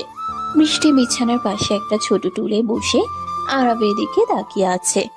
আরবের সারা শরীরে ব্যান্ডেজ, কিন্তু তার চোখে সেই দুষ্টুমি আর জেদ বিন্দুমাত্র কমেনি। বৃষ্টির পরনে আজ একটা হালকা নীল রঙের সুতির শাড়ি। শাড়ির আঁচলটা তার কাঁধ থেকে খসে পড়েছে, সেদিকে তার কোনো খেয়াল নেই। তার পুরো মনোযোগ এখন এই ভয়ঙ্কর মাফিয়া ডনের দিকে, যে কিনা তার জন্য নিজের জীবন বাজি রেখেছিল। আরবের কথায় বৃষ্টি কিছুটা ভয় পেয়ে যায়। এই লোকটা যাই বলে তাই করতে পারে। সে বাধ্য হয়ে নিজের টোলটা টেনে আরবের বিছানার একদম কাছে নিয়ে আসে। আরব সুযোগ পেয়ে নিজের ডান হাতটা বাড়িয়ে বৃষ্টির নরম হাতটা শক্ত করে চেপে ধরে। আরবের হাতের স্পর্শে বৃষ্টির শরীরে আবার সে পুরনো বিদ্যুৎ খেলে যায়। আরব খুব ধীরে ধীরে বৃষ্টির হাতটা নিজের ঠোঁটের কাছে নিয়ে যায় এবং সেখানে একটা গভীর চুম্বন এঁকে দেয়। বৃষ্টির নিঃশ্বাস ভারী হয়ে আসে। সে আরবের চোখের দিকে তাকাতে পারছে না। আরব খুব সাবধানে নিজের ব্যান্ডেজ করা শরীরটা একটু কাত করে বৃষ্টির আরো কাছে সরে আসে। আপনি উঠেছেন কেন? আপনার সেলাই খুলে যাবে তো। আপনি প্লিজ শান্ত হয়ে শুয়ে থাকুন, আমি কোথাও যাচ্ছি না। তুমি পাশে থাকলে আমার কোনো সেলাই খুলবে না। তুমি হচ্ছে আমার সব ক্ষতের একমাত্র ওষুধ। তোমার ওই গোলাপি ঠোঁটের একটা ছোঁয়া আমার সব ব্যথা ভুলিয়ে দিতে পারে। আমাকে একটু আদর করে দাও না পিচ্ছি। আরবের গলায় এক অদ্ভুত আকুতি। যে মাফিয়া ডনের নাম শুনলে শহরের বড় বড় ক্রিমিনালরা ভয়ে কাঁপে, সে আজ একটা সাধারণ 17 বছরের অনাথ মেয়ের কাছে আদরের কাঙাল হয়ে আছে। বৃষ্টি আর নিজেকে সামলাতে পারে না। তার বুকের ভেতরটা কেমন যেন মোচড় দিয়ে ওঠে। সে খুব সাবধানে ঝুঁকে পড়ে আরবের কপালে নিজের ঠোঁট ছুঁয়ে দেয়। আরব সাথে সাথে নিজের ভালো হাতটা দিয়ে বৃষ্টির ঘাড় পেঁচিয়ে ধরে তাকে নিজের মুখের উপর নামিয়ে আনে। বৃষ্টির ঠোঁট আরবের ঠোঁটের সাথে মিশে যায়। আরবের চুম্বনে আজ কোনো জোর নেই, আছে এক গভীর ভালোবাসা আর তীব্র আকাঙ্ক্ষা। সে খুব আলতো করে বৃষ্টির ঠোঁট দুটো নিজের ঠোঁটের মাঝে নিয়ে চুষতে থাকে। বৃষ্টিও আজ আর কোনো বাধা দেয় না। সে নিজের 2 হাত দিয়ে আরবের চুলগুলো খামচে ধরে চুমুর গভীরতা আরো বাড়িয়ে দেয়। দুজনের এই উষ্ণ আলিঙ্গনে সারা ঘরের পরিবেশ যেন ভারী হয়ে ওঠে। বেশ কিছুক্ষণ পর আরাফ বৃষ্টিকে ছেড়ে দেয়। বৃষ্টির মুখ লজ্জায় লাল হয়ে আছে। সে তাড়াতাড়ি উঠে দাঁড়িয়ে নিজের শাড়ি ঠিক করতে শুরু করে। ঠিক তখনই দরজায় টোকা পড়ে। ভিতরে আসবো আরাব? তোর শরীর এখন কেমন লাগছে ভাই? এসো দাদি, আমি একদম ঠিক আছি। তুমি খামোখায় এত চিন্তা করছো? আয়েশা বেগম ঘরের ভেতরে ঢুকে আরবের পাশে এসে বসেন। তার চোখে মুখে বয়সের ছাপ আর দুশ্চিন্তা স্পষ্ট। তিনি আরবের কপালে হাত রেখে জ্বর দেখার চেষ্টা করেন। বৃষ্টি একটু দূরে গিয়ে মাথা নিচু করে দাঁড়িয়ে থাকে। আয়েশা বেগম বৃষ্টির দিকে তাকিয়ে খুব মিষ্টি করে হাসেন। তিনি বুঝতে পেরেছেন এই মেয়েটা তার নাতির জীবনে কতটা গুরুত্বপূর্ণ হয়ে উঠেছে। কাল রাত থেকে মেয়েটা এক মুহূর্তের জন্য চোখের পাতা এক করেনি। আরাফের জন্য তার এই নিঃস্বার্থ সেবা দেখে আয়েশা বেগমের মনটা একদম গলে গেছে। তুই তো ঠিক আছিস, কিন্তু এই মেয়েটার দিকে তাকিয়ে দেখ। কাল সারা রাত ও তোর পাশে বসে থেকেছে, একটু ঘুমাতেও যায়নি। ওর চোখের নিচে কেমন কালি পড়ে গেছে। আমি ওকে বলেছিলাম ঘুমাতে, কিন্তু ও তো আমার কোনো কথাই শোনে না, শুধু আমার সাথে ঝগড়া করতে পারে। আমি কখন ঝগড়া করলাম? আপনি নিজেই তো সারা রাত আমাকে জ্বালিয়েছেন। একবার জল খাবেন, একবার মাথা টিপে দিতে বলবেন। আমি ঘুমাবো কখন? বৃষ্টির এই সরল কথায় আরাফ আর আয়েশা বেগম দুজনেই হেসে ওঠেন। বৃষ্টির নিজেরই লজ্জা লাগতে শুরু করেছে তখন। সে বুঝতে পারে আরাফ তাকে ইচ্ছে করেই সারা রাত জাগিয়ে রেখেছে যাতে সে আরাফের কাছাকাছি থাকে। আয়েশা বেগম উঠে গিয়ে বৃষ্টির মাথায় হাত বুলিয়ে দেন। তুই যা মা, এবার নিজের ঘরে গিয়ে একটু ঘুমিয়ে নে। আমি আরাবের কাছে আছি, জিসানকে বলছি তোর জন্য খাবার পাঠিয়ে দিতে। খেয়ে তবে ঘুমাবি। বৃষ্টি মাথা নেড়ে সম্মতি জানায় এবং ঘর থেকে বেরিয়ে যায়। বৃষ্টি চলে যাওয়ার পর আয়েশা বেগমের মুখের হাসি মিলিয়ে যায়। তিনি খুব গম্ভীর মুখে আরাফের দিকে তাকান। সুলতানের এত বড় সাহস কিভাবে হলো যে সে তোর উপর হামলা করে? এর একটা বিহিত তোকে করতেই হবে আরাব। এভাবে আর কতদিন চলবে? তুমি চিন্তা করো না দাদি, সুলতান নিজের মৃত্যুর পরোয়ানা নিজেই সই করেছে। আমার গায়ে হাত তোলার সাহস ওর ছিল না। ও শুধু বৃষ্টিকে টার্গেট করেছিল। আর যে আমার পিচ্চির দিকে নজর দেয় তার চোখ আমি উপড়ে নেই। আমি সুস্থ হয়ে উঠলেই ওর পুরো সাম্রাজ্য আমি মাটির সাথে মিশিয়ে দেব। আরাফের চোখে আবার সেই পুরনো প্রতিশোধের আগুন জ্বলে ওঠে। অন্যদিকে শহরের অন্য প্রান্তে সুলতানের গোডাউনে এক থমথমে পরিবেশ বিরাজ করছে। সুলতান রাগে ফুঁসছে। তার সামনে রকি আর বেশ কয়েকজন লোক মাথা নিচু করে দাঁড়িয়ে আছে। গতকালের হামলায় সুলতানের সবচেয়ে ভালো 10 জন লোক মারা গেছে, আর আরাফ একা তাদের সবাইকে শেষ করে দিয়ে বেঁচে ফিরেছে। এই অপমান সুলতানের পক্ষে মেনে নেওয়া অসম্ভব। সে হাতে রিভলভারটা টেবিলের উপর সজোরে আছাড় মারে। তোরা সবাই একটা কাজের নও। এতগুলো লোক মিলে একটা আহত আরবকে মারতে পারলি না? আর ওই মেয়েটা, ওই সামান্য মেয়েটাকেও তোরা তুলে আনতে পারলি না? ভাই, আরাব কাল যেন পাগল হয়ে গিয়েছিল। ওর গায়ে দুটো গুলি লাগার পরও ও যে এভাবে পাল্টা গুলি চালাবে সেটা আমরা বুঝতে পারিনি। আর জিসান মেয়েটাকে নিয়ে পিছনের রাস্তা দিয়ে আগেই পালিয়ে যায়। আমাদের লোক ওদের গাড়ি ধরতে পারেনি। আমাকে কোনো অজুহাত দিবি না রকি। আমি যে কোনো মূল্যে ওই মেয়েটাকে চাই। আরবের দুর্বলতা ওই মেয়েটা। ওকে আমার হাতের মুঠোয় ফেলে আরব নিজে আমার পায়ে এসে পড়বে। তোরা আজই আরবের বাড়ির চারিদিকে আমাদের লোক সরিয়ে দে। ওই মেয়েটাকে নিশ্চয়ই কখনো না কখনো বাড়ির বাইরে বের হবে, আর তখন ওকে তুলে আনবে। রকি মাথা নেড়ে সম্মতি জানায়। সুলতান জানে আরাফের বাড়িতে সরাসরি হামলা করা এখন বোকামি হবে। আরাফের গার্ডরা এখন দ্বিগুণ সতর্ক, তাই সে অন্য উপায় খুঁজতে থাকে। ঠিক তখনই গোডাউনে প্রবেশ করে শহরের একজন দুর্নীতিগ্রস্ত পুলিশ অফিসার ইন্সপেক্টর কবির। কবিরের সাথে সুলতানের পুরনো লেনদেনের সম্পর্ক আছে। কবির একটা সিগারেট ধরিয়ে সুলতানের সামনের চেয়ারে এসে বসে। খবর তো খুব খারাপ সুলতান। কাল রাতের গোলাগুলি খবর ওপর মহল পর্যন্ত পৌঁছে গেছে। আরব তোমার এতগুলো লোক মেরে ফেললো আর তুমি কিছুই করতে পারলে না। তুমি এখানে আমাকে জ্ঞান দিতে এসেছো কবির? আমি তোমাকে টাকা দেই আমার কাজ করার জন্য। তুমি পুলিশের পোশাক পরে আরবের কিছু করতে পারবে? আরবের গায়ে সরাসরি হাত দেওয়া সম্ভব নয়। ওর রাজনৈতিক ক্ষমতা অনেক বেশি। তবে আমি শুনেছি আরব একটি অনাথ মেয়েকে জোর করে নিজের বাড়িতে আটকে রেখেছে। আমি যদি পুলিশের ফোর্স নিয়ে আরবের বাড়িতে যাই এবং ওই মেয়েটাকে উদ্ধার করার নাম করে বের করে আনি, তাহলে তো কাজ হয়ে যায়। দারুণ বুদ্ধি কবির। তুমি মেয়েটাকে বের করে আনবে, আর মাঝ রাস্তা থেকে আমার লোক ওই মেয়েটাকে ছিনিয়ে নেবে। কেউ বুঝতেও পারবে না যে এর পেছনে আমি আছি। এই কাজের জন্য তুমি তোমার পাওনা পেয়ে যাবে। কবির একটা সিগারেট ধরিয়ে সুলতানের সামনের চেয়ারে এসে বসে। সুলতান আর কবির মিলে এক ভয়ঙ্কর ষড়যন্ত্রের জাল বুনতে শুরু করে। এদিকে অনাথ আশ্রমে মায়া আর ফাদার জন ভীষণ চিন্তায় আছেন। কাল রাতে জিসানের লোক এসে তাদের পাহারার ব্যবস্থা করেছে, কিন্তু বৃষ্টির কোনো খবর তারা পাননি। মায়া আর স্থির থাকতে না পেরে জিসানের কাছে যাওয়ার সিদ্ধান্ত নেয়। সে সোজা জিসানের কাছে গিয়ে হাজির হয়। জিশান তখন আরবের বাড়ির সিকিউরিটি চেক করছিল। মায়াকে দেখে সে একটু অবাক হয়। জিশান ভাই, আমাকে একবার বৃষ্টির সাথে দেখা করতে দিন প্লিজ। কাল রাতে আপনাদের বস আহত হয়ে ফিরেছেন শুনেছি। বৃষ্টি কেমন আছে? ওর তো কোনো ক্ষতি হয়নি? বৃষ্টি একদম ঠিক আছে মায়া, তবে বসের অবস্থা খুব একটা ভালো নয়, তাই এই মুহূর্তে বাইরের কাউকে ভেতরে নিয়ে যাওয়াটা একটু কঠিন। আমি তো বাইরের কেউ নই, আমি বৃষ্টির বোন। আমি ওকে শুধু এক নজর দেখে চলে আসব। আমি কাউকে কিচ্ছু বলবো না। ফাদার জন খুব চিন্তায় আছেন। মায়ার কান্নাকাটি দেখে জিশানের মন গলে যায়। সে জানে বৃষ্টিও মায়াকে দেখার জন্য অস্থির হয়ে আছে। জিশান চারদিকটা একবার ভালো করে দেখে নিয়ে মায়াকে গাড়িতে তুলে সোজা আরবের প্রাসাদে নিয়ে আসে। প্রাসাদের বিশালতা দেখে মায়া অবাক হয়ে যায়। জিশান মায়াকে নিয়ে সোজা বৃষ্টির ঘরের দিকে যায়। বৃষ্টি তখন ঘুমোচ্ছিল। মায়া আস্তে করে বৃষ্টির পাশে গিয়ে বসে এবং তাকে ডাকে। বৃষ্টি চোখ মেলে মায়াকে দেখে আনন্দে লাফিয়ে ওঠে। মায়া, তুই এখানে? তুই কিভাবে এলি? ফাদার জন কেমন আছেন? আমি জিশান ভাইয়ের সাথে এসেছি। আমরা সবাই খুব ভালো আছি, কিন্তু তুই কেমন আছিস? তোকে তো একদম অন্যরকম লাগছে। আর তোর হাতে এটা কিসের আংটি? মায়ার নজর বৃষ্টির হাতের ওই জলজলে হীরার আংটির দিকে পড়ে। বৃষ্টির মুখ লজ্জায় লাল হয়ে যায়।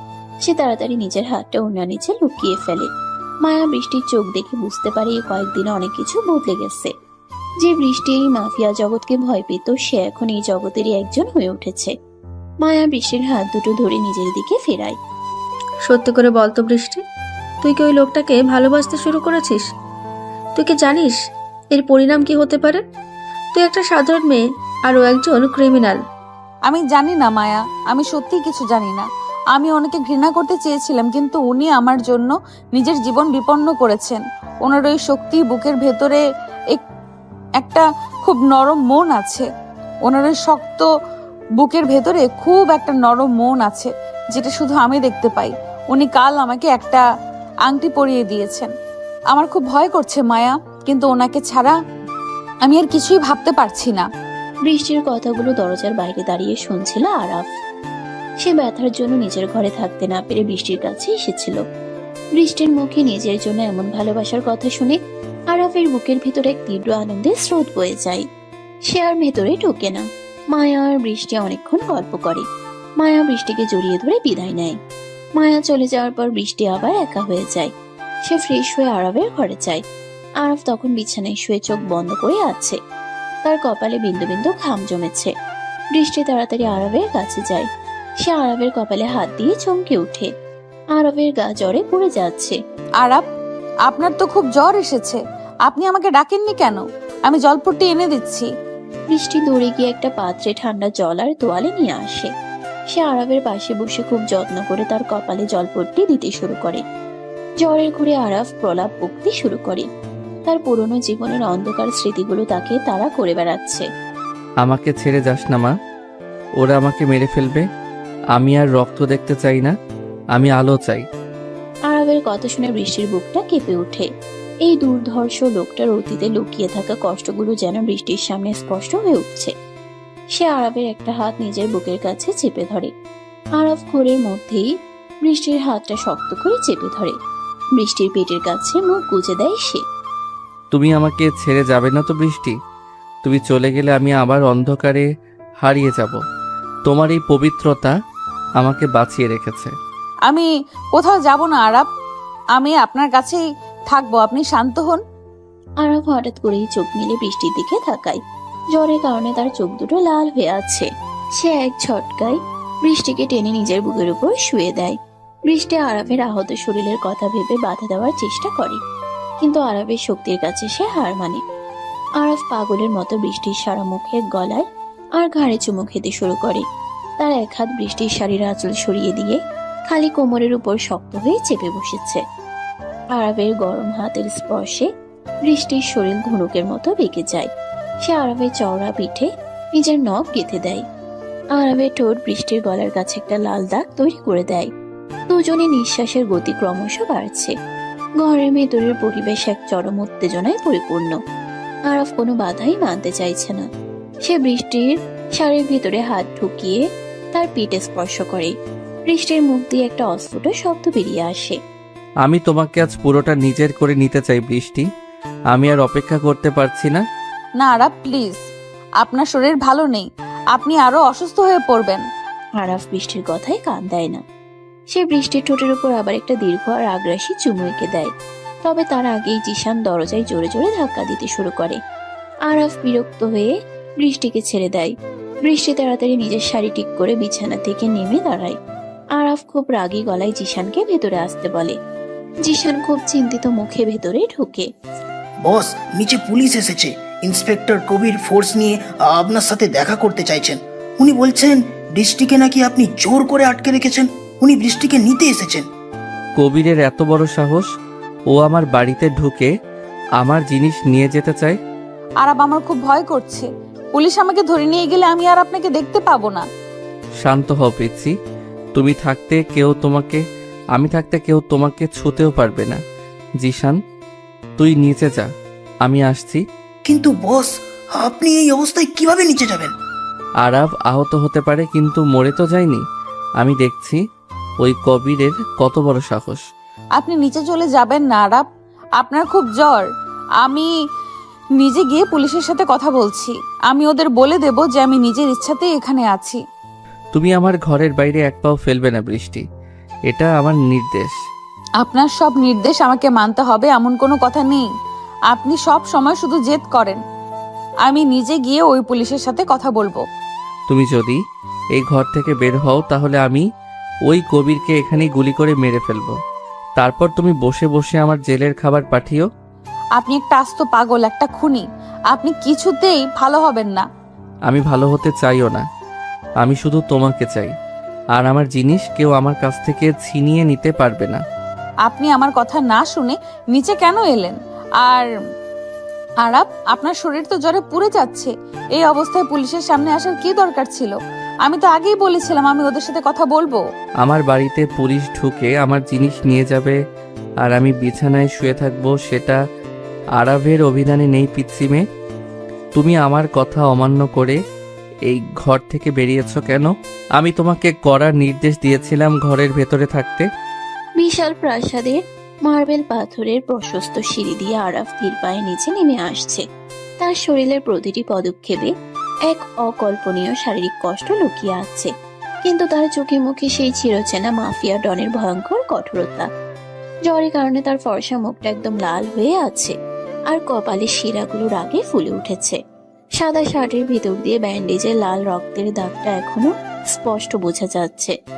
জিশান তার বসের এক হাত ধরে তাকে সাহায্য করার চেষ্টা করছিল, কিন্তু আরাফ হাত সরিয়ে দিয়ে নিজেই সোজা হয়ে দাঁড়ানোর চেষ্টা করে। তার আত্মসম্মান বোধ এতটাই প্রবল যে নিজের সামান্য দুর্বলতা সে কারোর সামনে প্রকাশ করতে চায় না। ড্রয়িং রুমের মাঝখানে দাঁড়িয়ে আছে দুর্নীতিগ্রস্ত পুলিশ অফিসার ইন্সপেক্টর কবির। তার সাথে অন্তত 10 জন সশস্ত্র পুলিশ সদস্য। পুরো বাড়িটা এক থমথমে আতঙ্কের মধ্যে ডুবে আছে। আয়েশা বেগম এক পাশে দাঁড়িয়ে উদ্বেগের সাথে আরাফের দিকে তাকিয়ে আছেন। তিনি খুব ভালো করেই জানেন আরাফ রেগে গেলে কি ভয়ঙ্কর রূপ ধারণ করতে পারে, কিন্তু আরাফ নিচে নামার আগেই বৃষ্টি তার ঘর থেকে ছুটে বেরিয়ে আসে। সে আরাফের নির্দেশ অমান্য করেই নিচে চলে এসেছে, কারণ এই অসুস্থ মানুষটাকে সে একা পুলিশের সামনে ছাড়তে কোনোভাবেই রাজি নয়। বৃষ্টির পরনে সেই হালকা নীল রঙের সুতির শাড়ি, আর চোখে মুখে অদ্ভুত এক দৃঢ়তা। যে সাধারণ অনাথ মেয়েটা কিছুদিন আগেও এই অন্ধকার জগৎটাকে চরম ভয় পেত, সে আজ বুক চিতিয়ে আরাফের পাশে এসে দাঁড়ায়। আরাফ অবাক হয়ে বৃষ্টির এই প্রতিবাদী রূপ দেখে। তার বুকের ভেতরটা এক অজানা শান্তিতে ভরে ওঠে। মেয়েটা তাকে সত্যিই ভালোবাসতে শুরু করেছে। আরাব সাহেব, আপনার শরীর তো দেখছি খুব খারাপ, কিন্তু আমার কিছু করার নেই। ওপর মহলে করা নির্দেশ আছে এই মেয়েটিকে আপনি জোর করে আটকে রেখেছেন। এমন একটা খবর আমাদের কাছে এসেছে, ওকে আমার সাথে এখনই থানায় যেতে হবে। কবির, তুমি বোধহয় ভুলে গেছো তুমি কার বাড়িতে দাঁড়িয়ে এত বড় বড় কথা বলছো? আরাবের বাড়িতে পুলিশের পোশাক পরে ঢুকে আমার মুখের উপর কথা বলার স্পর্ধা তোমাকে কে দিল? এই মেয়েটা আমার, আর ওকে এখান থেকে এক চুল সরাতে হলে তোমাকে আমার লাশের উপর দিয়ে যেতে হবে। আরাবের গলার আওয়াজ পুরো ড্রয়িং রুমে বাজখাই শব্দে প্রতিধ্বনিত হয়। তার চোখের দৃষ্টি এত তীক্ষ্ণ যে ইন্সপেক্টর কবির অজান্তে এক পা পিছিয়ে যান। কবির খুব ভালো করেই জানেন আরবের সাথে সরাসরি শত্রুতা করা মানে নিজের মৃত্যু ডেকে আনা, কিন্তু সুলতানের দেওয়া টাকার লোভ তাকে অন্ধ করে দিয়েছে। সে চারপাশের পুলিশ সদস্যদের দিকে তাকায় সাহস সঞ্চয় করার জন্য। জিশান এবং আরবের নিজস্ব গার্ডরা ততক্ষণে নিজেদের স্বয়ংক্রিয় অস্ত্র বের করে পুলিশের দিকে তাক করে দাঁড়িয়েছে। যে কোনো মুহূর্তে একটা বড় ধরনের রক্তক্ষয়ী সংঘর্ষ শুরু হয়ে যেতে পারে। আয়েশা বেগম ভয়ে 2 হাত বুকে চেপে ধরে ইষ্টনাম জপছেন। ঠিক এইরকম উত্তেজনার মুহূর্তে বৃষ্টির সামনে এগিয়ে যায়। সে আরবের একটা হাত নিজের হাতের মুঠোয় শক্ত করে ধরে ইন্সপেক্টর কবিরের চোখের দিকে সরাসরি তাকায়। আমাকে কেউ জোর করে আটকে রাখেনি অফিসার, আমি এখানে সম্পূর্ণ নিজের ইচ্ছাতেই আছি। আপনারা এখান থেকে এক্ষুনি চলে যান। এই বাড়ির মানুষকে বিরক্ত করার কোনো অধিকার আপনাদের নেই। তুমি ভয় পেও না মেয়ে, আমরা তোমাকে বাঁচাতে এসেছি। তুমি আমাদের সামনে সত্যি কথাটা বলতে পারো। এই দুর্দর্শ মাফিয়া ডন তোমাকে হুমকি দিয়ে আটকে রেখেছে, সেটা আমরা খুব ভালো করেই জানি। তুমি আমাদের সাথে চলো, তোমার আশ্রমে তোমাকে পৌঁছে দেওয়ার দায়িত্ব পুলিশের। কবিরের কথা শুনে বৃষ্টির ঠোঁটের কোন একটা তাচ্ছিলের হাসি ফুটে ওঠে। সে আরবের হাতের মুঠোটা আরো শক্ত করে ধরে। আরাফ মুগ্ধ দৃষ্টিতে বৃষ্টির এই সাহসিকতা দেখছে। তার পিচ্চি মেয়েটা আজ পুলিশের সামনে দাঁড়িয়ে তাকে রক্ষা করার চেষ্টা করছে। এই দৃশ্যটা আরাফের কাছে দুনিয়ার সেরা উপহার বলে মনে হচ্ছে। আরাফ নিজের আহত শরীর নিয়ে একটু সামনের দিকে ঝুঁকে দাঁড়ায় এবং কবিরের দিকে এক ভয়ঙ্কর হাসি দেয়। আমি আপনাকে একবার বলেছি অফিসার, আমি নিজের ইচ্ছাতেই আরবের কাছে আছি। উনি আমাকে কোনো হুমকি দেননি। উনি আমার হবু স্বামী। একজন স্ত্রীর জায়গা তার স্বামীর পাশেই হয়, তাই আমাকে উদ্ধার করার কোনো প্রয়োজন আপনাদের নেই। আপনারা দয়া করে এখান থেকে বিদায় হন। তুমি নিজের কানে সবটা শুনলে কবির। এবার যদি তুমি নিজে থেকে এই বাড়ি থেকে বের না হও, তাহলে আমি আমার ছেলেদের নির্দেশ দিতে বাধ্য হব তোমার লাশটা এখান থেকে বের করার জন্য।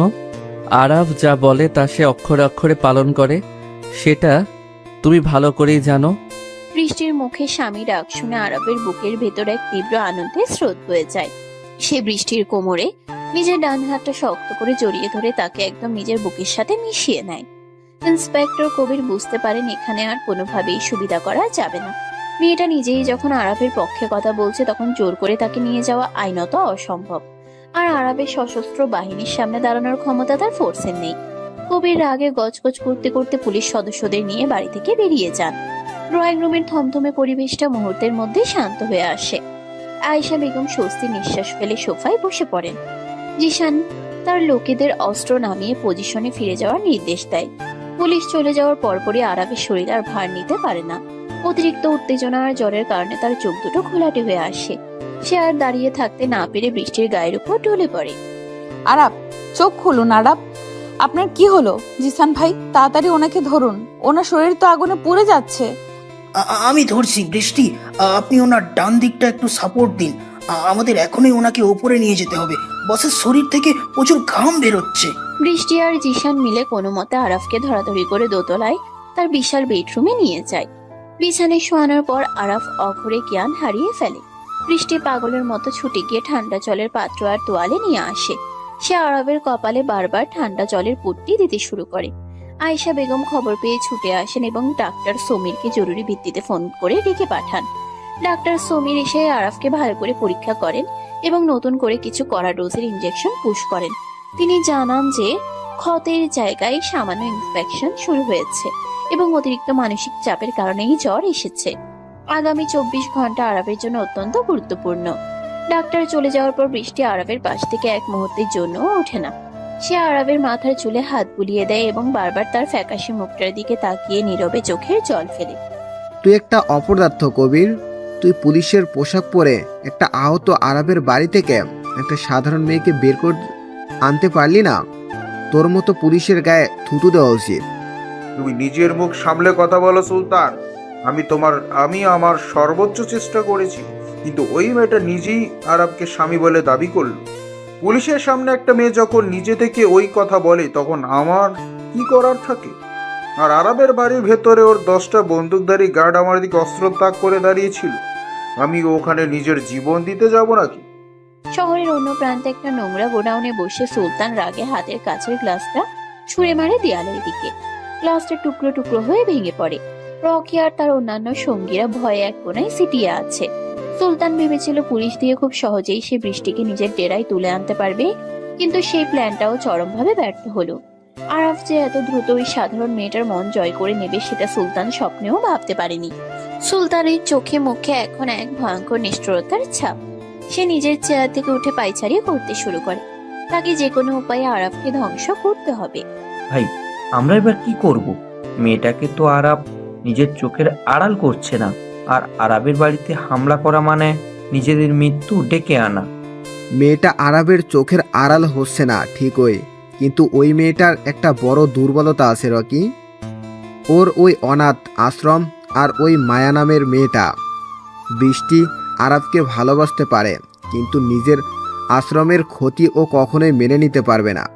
আমরা কাল রাতেই ওই অনাথ আশ্রমে আগুন লাগিয়ে দেব।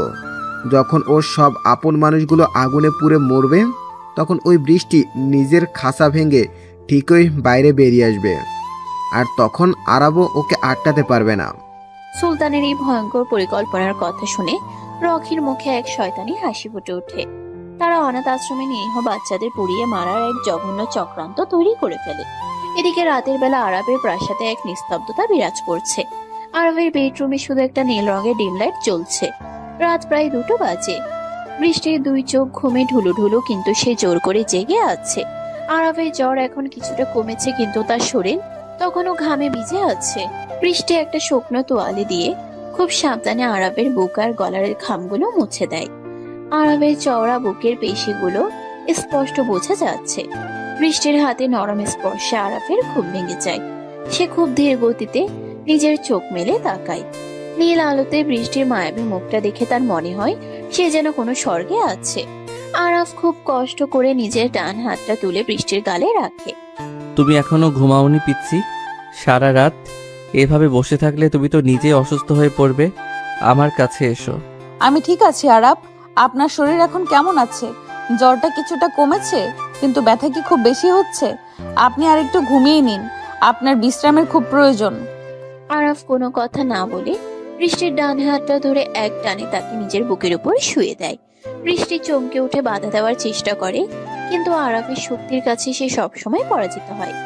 আরাফের আহত শরীরে যাতে কোনো চাপ না লাগে সেদিকে বৃষ্টির খুব খেয়াল। সে খুব সাবধানে নিজের শরীরের ভার 2 হাতের কনুইয়ের উপর রেখে আরাবের বুকের একটু উপরে বেশি থাকে। দুজনের মুখের মাঝে এখন সামান্য একটু দূরত্ব। আরাবের গভীর নেশা ধরানো চোখ দুটো বৃষ্টির চোখের দিকে স্থির হয়ে আছে। আরাবের গরম নিঃশ্বাস বৃষ্টির মুখে এসে পড়ছে।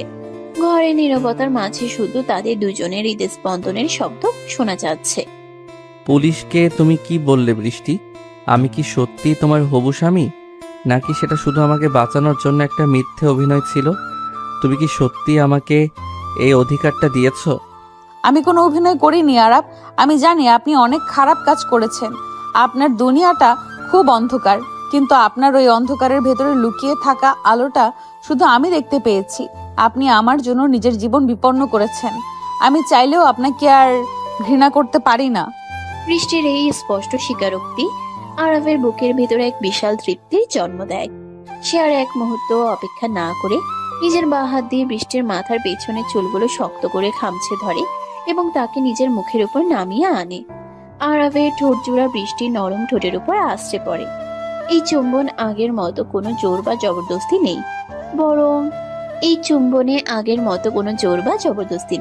বরং আছে এক তীব্র আবেগ আর গভীর ভালোবাসা। আরাফ খুব আলতো করে বৃষ্টির উপরে ঠোঁট নিজের ঠোঁটের মাঝে নিয়ে চুষতে থাকে।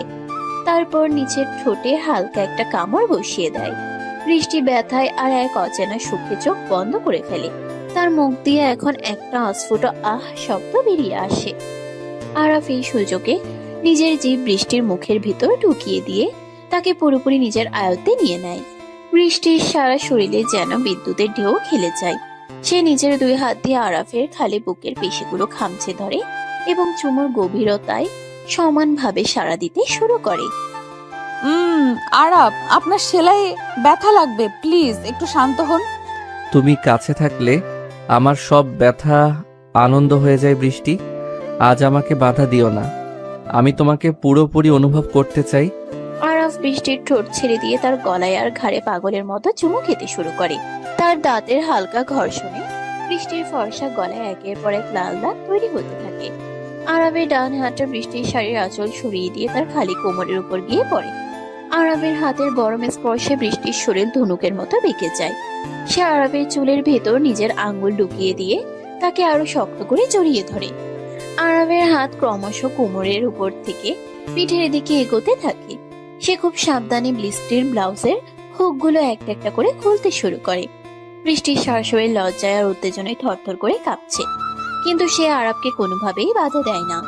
সে আজ নিজেকে সম্পূর্ণভাবে এই মাফিয়া ডনের কাছে সমর্পণ করতে প্রস্তুত। আরব ব্লাউজের বাঁধন খুলে দিয়ে বৃষ্টির ফর্সা পিঠের উপর নিজের হাত বুলাতে থাকে। তুমি এত সুন্দর কেন বৃষ্টি? তোমার এই নরম শরীরটা আমাকে পাগল করে দিচ্ছে। আমি চাই আমার জীবনের প্রতিটি রাত ঠিক এভাবেই তোমার সাথে কাটুক। আমি শুধু আপনারই আরাপ, আমাকে কখনো নিজের কাছ থেকে দূরে সরিয়ে দিবেন না। আমি আপনার এই অন্ধকার জগৎকে ভয় পাই ঠিকই, কিন্তু আপনাকে ছাড়া আমার বেঁচে থাকা সম্ভব নয়। আরব বৃষ্টির চোখের দিকে তাকিয়ে মুচকি হাসে। তারপর সে বৃষ্টিকে নিজের পাশে শুয়ে দিয়ে তার শরীরের উপর কিছুটা ঝুঁকে পড়ে। আরব খুব সাবধানে নিজের ব্যান্ডেজ করা অংশটা বাঁচিয়ে বৃষ্টির ঘাড় থেকে শুরু করে বুকের উপরিভাগ পর্যন্ত অসংখ্য উষ্ণ চুম্বন এঁকে দেয়। বৃষ্টির নিঃশ্বাসের গতি ক্রমশ দ্রুত হচ্ছে। সে দুই হাতে বিছানার চাদর খামচে ধরে নিজের ভেতরের প্রবল উত্তেজনাকে সামলানোর চেষ্টা করছে। আরব বৃষ্টির শাড়ির ভাঁজগুলো খুব আলতো করে সরিয়ে দিতে তার পায়ের উন্মুক্ত অংশের উপর হাত বোলাতে শুরু করে। দুজনের এই তীব্র শারীরিক এবং মানসিক মিলনে ঘরের ভেতরে পরিবেশ এক চরম আকাঙ্ক্ষায় পরিপূর্ণ হয়ে ওঠে। আরব প্রমাণ করতে চায় যে সে শুধু মাফিয়া ডন নয়, সে একজন তীব্র প্রেমিক যে নিজের ভালোবাসার মানুষকে সুখের সাগরে ভাসিয়ে দিতে পারে। সারা রাত ধরে তাদের এই উষ্ণ রোম্যান্স চলতে থাকে এবং ভোরের দিকে একে অপরের বুকে মাথা রেখে গভীর শান্তিতে ঘুমিয়ে পড়ে তারা। এত সকালে উঠে পড়েছ কেন পিচ্ছি? আমার তো এখনো তোমার গায়ের গন্ধটা ঠিক মতো নেওয়া হয়নি। এদিকে এসো আমার বুকের কাছে। ছাড়ুন আমাকে, সকাল হয়ে গেছে। দাদি বা জিসান ভাই যে কোনো সময় চলে আসতে পারে। কাল রাতের পর আমার এমনিতেই খুব লজ্জা করছে। আপনি একটু শান্ত হয়ে শুয়ে থাকুন, আপনার সেলাইয়ের জায়গায় আবার চাপ লাগবে। আমার সেলাই নিয়ে তোমাকে ভাবতে হবে না। আমার বউয়ের উপর আমার পুরো অধিকার আছে, আর সেই অধিকার খাটাতে গিয়ে যদি আমার সেলাই খুলেও যায় আমার কোনো আক্ষেপ নেই। তুমি শুধু আমার চোখের সামনে এভাবেই থেকো। ভোরের মিষ্টি রোদ জানালার ভারী পর্দা ভেদ করে ঘরের ভেতরে এসে পড়েছে। বিশাল বিছানার সাদা চাদরটা এলোমেলো হয়ে আছে, আর তার মাঝে আরব বৃষ্টিকে নিজের শক্ত দুই হাতের বাঁধনে জড়িয়ে ধরে আছে। কাল রাতে সেই তীব্র ভালোবাসার পর বৃষ্টির ফর্সা গলায় আর ঘাড়ে অসংখ্য লাল দাগ ফুটে উঠেছে, যা দেখে আরবের চোখের দৃষ্টি আরো নেশাতুর হয়ে উঠেছে। বৃষ্টির পরনে এখন শুধু আরবের একটা বড় সাদা শার্ট, যা তার হাঁটুর উপর পর্যন্ত লুটিয়ে আছে। আরবের চওড়া খালি বুকের উপর মাথা রেখে বৃষ্টির লজ্জায় একদম গুটিয়ে আছে। আরবের একটা হাত বৃষ্টির উন্মুক্ত উদরুর উপর খুব আলতো করে ঘোরাফেরা করছে, আর তার গরম নিঃশ্বাস বৃষ্টির কানে সুড়সুড়ি দিচ্ছে। বৃষ্টি বুঝতে পারছে না এই ভয়ঙ্কর মাফিয়া ডনের ভেতরে এত রোম্যান্স কোথা থেকে এলো। সে আরবের হাতের উপর নিজের একটা হাত রেখে তাকে থামানোর চেষ্টা করে, কিন্তু আরবের শক্তির কাছে সে সবসময় হার মানে। আরব হঠাৎ করে বৃষ্টিকে এক ঝটকায় নিজের বুকের উপর তুলে নেয়, আর তার ঠোঁটের উপর একটা দীর্ঘ গভীর চুম্বন এঁকে দেয়। বৃষ্টির নিঃশ্বাস ভারী হয়ে আসে। সে আর কোনো বাধা না দিয়ে আরবের চুলে নিজের আঙ্গুল ঢুকিয়ে দেয়। দুজনের এই সুন্দর সকালটা আরো রঙিন হয়ে উঠত, কিন্তু হঠাৎ করে দরজায় খুব জোরে ধাক্কা পড়ার শব্দে তারা দুজন আলাদা হয়ে যায়। বস বস, সর্বনাশ হয়ে গেছে, আপনি তাড়াতাড়ি উঠুন। সুলতানের লোকেরা বৃষ্টির আশ্রমে হামলা করেছে। ওরা চারিদিক দিয়ে আশ্রমটা ঘিরে ফেলে পেট্রোল ঢেলে আগুন ধরিয়ে দেওয়ার প্রস্তুতি নিচ্ছে। মায়া আর ফাদার জন ভেতরে আটকে আছে। কি বলছিস তুই জিশান? ওই কুত্তার বাচ্চা সুলতানের এত বড় সাহস যে ও আমার বৃষ্টির আশ্রমে হাত দেয়? তুই এখনই সব গার্ডদের রেডি কর, আমি আসছি। আরাব, আমার মায়া আর আশ্রমের বাচ্চাদের বাঁচান প্লিজ। ওরা খুব নিরীহ, সুলতান ওদের মেরে ফেলবে। আপনি কিছু একটা করুন, আমার খুব ভয় করছে আরাব। জিশানের কথা শুনে বৃষ্টির সারা শরীর ভয়ে আর আতঙ্কে থরথর করে কাঁপতে শুরু করে। সে কাঁদতে কাঁদতে আরাবের বুকের উপর আশ্রে পড়ে। আরাবের চোখে সেই নেশাতুর দৃষ্টি মুহূর্তের মধ্যে পাল্টে গিয়ে এক ভয়ঙ্কর খুনি দৃষ্টিতে পরিণত হয়। সে এক লাফে বিছানা থেকে নেমে পড়ে তার শরীরের ব্যথার কথা সে পুরোপুরি ভুলে যায়। আরাব তাড়াতাড়ি নিজের আলমারি থেকে একটা কালো শার্টার প্যান্ট বের করে পরে নেয়। এবং নিজের রিভলভারটা কোমরে গুজে নেয়। বৃষ্টি পাগলের মতো আরবের হাত ধরে টানতে থাকে। সে নিজেও আরবের সাথে যেতে চায়। আরব বৃষ্টির দুই গাল নিজের দুই হাতে শক্ত করে ধরে তার চোখের দিকে তাকায়। তুমি একদম কাঁদবে না বৃষ্টি, আমি কথা দিচ্ছি। তোমার আশ্রমের একটা বাচ্চারও কোনো ক্ষতি আমি হতে দেব না। সুলতান আজ নিজের মৃত্যু ডেকে এনেছে। তুমি দাদির সাথে এই ঘরেই থাকবে, এক পাও বাইরে বের হবে না। এটা আমার করার নির্দেশ। কি? আপনি তো এখনো পুরোপুরি সুস্থ নন, আপনার গায়ে এখনো জ্বর আছে। আপনি এই সুলতানের সাথে কিভাবে পারবেন? আমি আপনাকে একা ছাড়বো না। আরাফ কখনো হারে না পিচ্ছি। আর এখন তো আমার সাথে তোমার ভালোবাসা আছে। এই দুনিয়ার কোনো শক্তি আজ আমাকে আটকাতে পারবে না। তুমি শুধু আমার জন্য অপেক্ষা করো। আরব বৃষ্টির কপালে একটা গভীর চুমু খেয়ে ঘর থেকে বেরিয়ে যায়। আয়েশা বেগম খবর পেয়ে আগে ড্রয়িং রুমে দাঁড়িয়েছিলেন। আরবকে এভাবে আহত অবস্থায় আবার অস্ত্রের মুখে যেতে দেখে তার বুকটা কেঁপে ওঠে। কিন্তু তিনি জানেন আরবকে এখন আটকানো সম্ভব নয়। আরব জিসানকে নিয়ে বিশাল এসইউভি গাড়িতে উঠে এবং তাদের পেছনে আরো 4টে গাড়িতে অন্তত 40 জন সশস্ত্র গার্ড আশ্রমের দিকে রওনা দেয়। অন্যদিকে শহরের অনাথ আশ্রমের সামনে এক ভয়ঙ্কর পরিস্থিতি তৈরি হয়েছে। সুলতানের লোকেরা আশ্রমের প্রধান গেটে তালা ঝুলিয়ে দিয়েছে এবং চারদিকে পেট্রোল ঢেলে আগুন ধরিয়ে দিয়েছে। আগুনের লেলিহান শিখা ক্রমশ আশ্রমের ভেতরের দিকে এগোচ্ছে। মায়া, ফাদার জন এবং আশ্রমের ছোট ছোট বাচ্চারা ভেতরে আটকা পড়ে ভয়ে চিৎকার করে কাঁদছে। রকি আর সুলতান একটু দূরে দাঁড়িয়ে এই দৃশ্য দেখে পৈশাচিক আনন্দে হাসছে। এবার দেখবো আরব কিভাবে ওই আশ্রম বাঁচায়। আর ওই বৃষ্টি যখন শুনবে তার সব আপন মানুষগুলো আগুনে পুড়ে ছাই হয়ে গেছে, তখন সে নিজেই আমার পায়ে এসে পড়বে। আরবের অহংকার আমি আজ মাটিতে মিশিয়ে দেব। ভাই, আগুন তো প্রায় মেইন বিল্ডিং এর কাছে চলে গেছে। এবার ওরা কেউ বাঁচতে পারবে না। আরবের আসার আগেই সব শেষ হয়ে যাবে। সুলতানের হাসির শব্দ শেষ হওয়ার আগেই রাস্তার মোড় ঘুরে তীব্র গতিতে আরবের কনভয় এসে আশ্রমের সামনে থামে।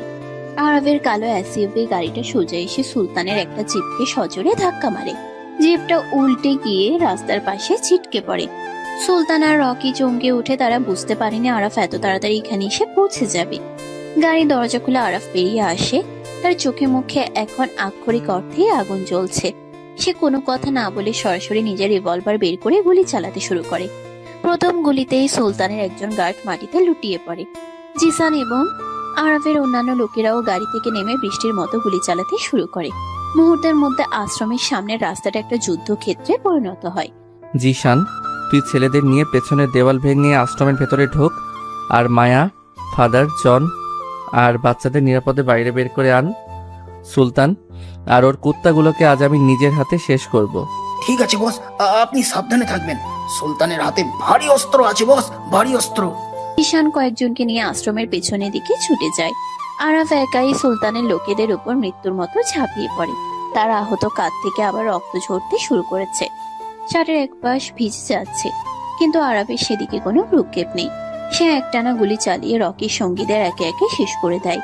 রকি ভয় পেয়ে পালাতে গেলে আরাফ দৌড়ে গিয়ে তার পায়ের উপর দিয়ে জিপ চালিয়ে দেয়। রকি যন্ত্রণায় চিৎকার করে জ্ঞান হারিয়ে ফেলে। এবার আরাবের সামনে শুধু সুলতান দাঁড়িয়ে আছে।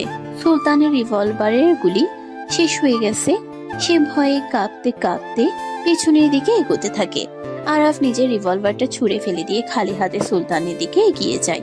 আমাকে ছেড়ে দে আরব, আমি আর কখনো তোর বা ওই মেয়েটার রাস্তায় আসবো না। তুই যা চাস আমি তোকে তাই দিয়ে দেব, আমাকে মারিস না। তুই আমার পিচ্চির চোখে জল এনেছিস সুলতান। তুই ওর আশ্রমে আগুন দেওয়ার সাহস দেখিয়েছিস। আজ তোকে দুনিয়ার কোনো শক্তি আমার হাত থেকে বাঁচাতে পারবে না। তোর মৃত্যু আজ আমার হাতেই লেখা আছে। আরাফ বাঘের মতো ঝাঁপিয়ে পড়ে সুলতানের উপর। সে সুলতানের কলার চেপে ধরে তার মুখে একের পর এক ভয়ঙ্কর ঘুষি মারতে শুরু করে। সুলতানের নাক মুখ ফেটে রক্ত বেরিয়ে আসে, কিন্তু আরাফের রাগ বিন্দুমাত্র কমে না। সে সুলতানকে তুলে আশ্রে ফেলে জ্বলন্ত আশ্রমের গেটের সামনে রাস্তায়। সুলতানের বাঁচার সব আশা শেষ হয়ে যায়। ঠিক তখনই জিশান আর তার লোকেরা মায়া, ফাদার জন এবং আশ্রমের সব বাচ্চাদের নিরাপদে পেছনের দেওয়াল ভেঙে বের করে নিয়ে আসে। বাচ্চাদের কান্না ও মায়ার ভয়ার্ত চেহারা দেখে আরাফের ভেতরের পশুটা আরো যেন হিংস্র হয়ে ওঠে। সে সুলতানের বুকের উপর পা রেখে তাকে চিরতরে শেষ করে দেয়। শহরের সবচেয়ে বড় মাফিয়া ডন সুলতানের রাজত্ব আজ এভাবেই মাটির সাথে মিশে যায়। আরাব ভাই, আপনি আমাদের বাঁচিয়েছেন। আপনার ঋণ আমরা কোনোদিন শোধ করতে পারবো না। বৃষ্টি কেমন আছে? ও তো খুব ভয় পেয়ে গিয়েছিল। বৃষ্টি একদম ঠিক আছে মায়া। তোমরা সবাই আজ থেকে আমার প্রোটেকশনে থাকবে। এই আশ্রম আমি নতুন করে বানিয়ে দেব, কেউ তোমাদের দিকে আর চোখ তুলে তাকাতে পারবে না। জিশান, তুই সবাইকে নিরাপদে আমাদের অন্য একটা সেফ হাউসে নিয়ে যাওয়ার ব্যবস্থা কর। আমি বাড়ি যাচ্ছি, আমার পিচ্চি মেয়েটা আমার জন্য অপেক্ষা করছে। জিশান মাথা নেড়ে সব ব্যবস্থা করতে শুরু করে। আরাফ নিজের ক্ষতবিক্ষত শরীর নিয়ে গাড়িতে উঠে এবং সোজা নিজের প্রাসাদের দিকে রওনা দেয়। তার শরীরের অনেক জায়গা কেটে গেছে, সেলাইয়ের জায়গা থেকে তীব্র যন্ত্রণা হচ্ছে, কিন্তু তার ঠোঁটের কোণে একটা তৃপ্তির হাসি। সে আজ প্রমাণ করেছে ভালোবাসার জন্য একজন মাফিয়া ডন কতটা ভয়ঙ্কর হতে পারে। প্রাসাদের গেট দিয়ে আরাফের গাড়ি ঢুকতেই বৃষ্টি দৌড়ে বাইরে বেরিয়ে আসে। আরাফ গাড়ি থেকে নামতেই বৃষ্টি পাগলের মতো ছুটে গিয়ে তাকে জড়িয়ে ধরে। আরাফের রক্ত মাখা শার্ট আর ক্লান্ত চেহারা দেখে বৃষ্টির দু চোখ বেয়ে জলের ধারা নেমে আসে। আপনি ঠিক আছেন তো আরাব? আপনার শরীর থেকে আবার এত রক্ত বের হচ্ছে কেন? মায়া আর ফাদার জন কোথায়? ওরা ঠিক আছে তো? আমাকে বলুন প্লিজ। পিচ্ছি, এত কাঁদছো কেন? আমি বলেছিলাম না আরাব কখনো হারে না। তোমার আশ্রমের সবাই সুরক্ষিত আছে। জিশান ওদের নিরাপদ জায়গায় নিয়ে গেছে, আর সুলতান চিরদিনের মতো শেষ হয়ে গেছে। এবার তুমি শান্ত হও। আরাবের কথা শুনে বৃষ্টির বুকের উপর থেকে যেন একটা বিশাল পাথর নেমে যায়। সে আরাবের বুকের ভেতর মুখ লুকিয়ে ফুপিয়ে কাঁদতে থাকে।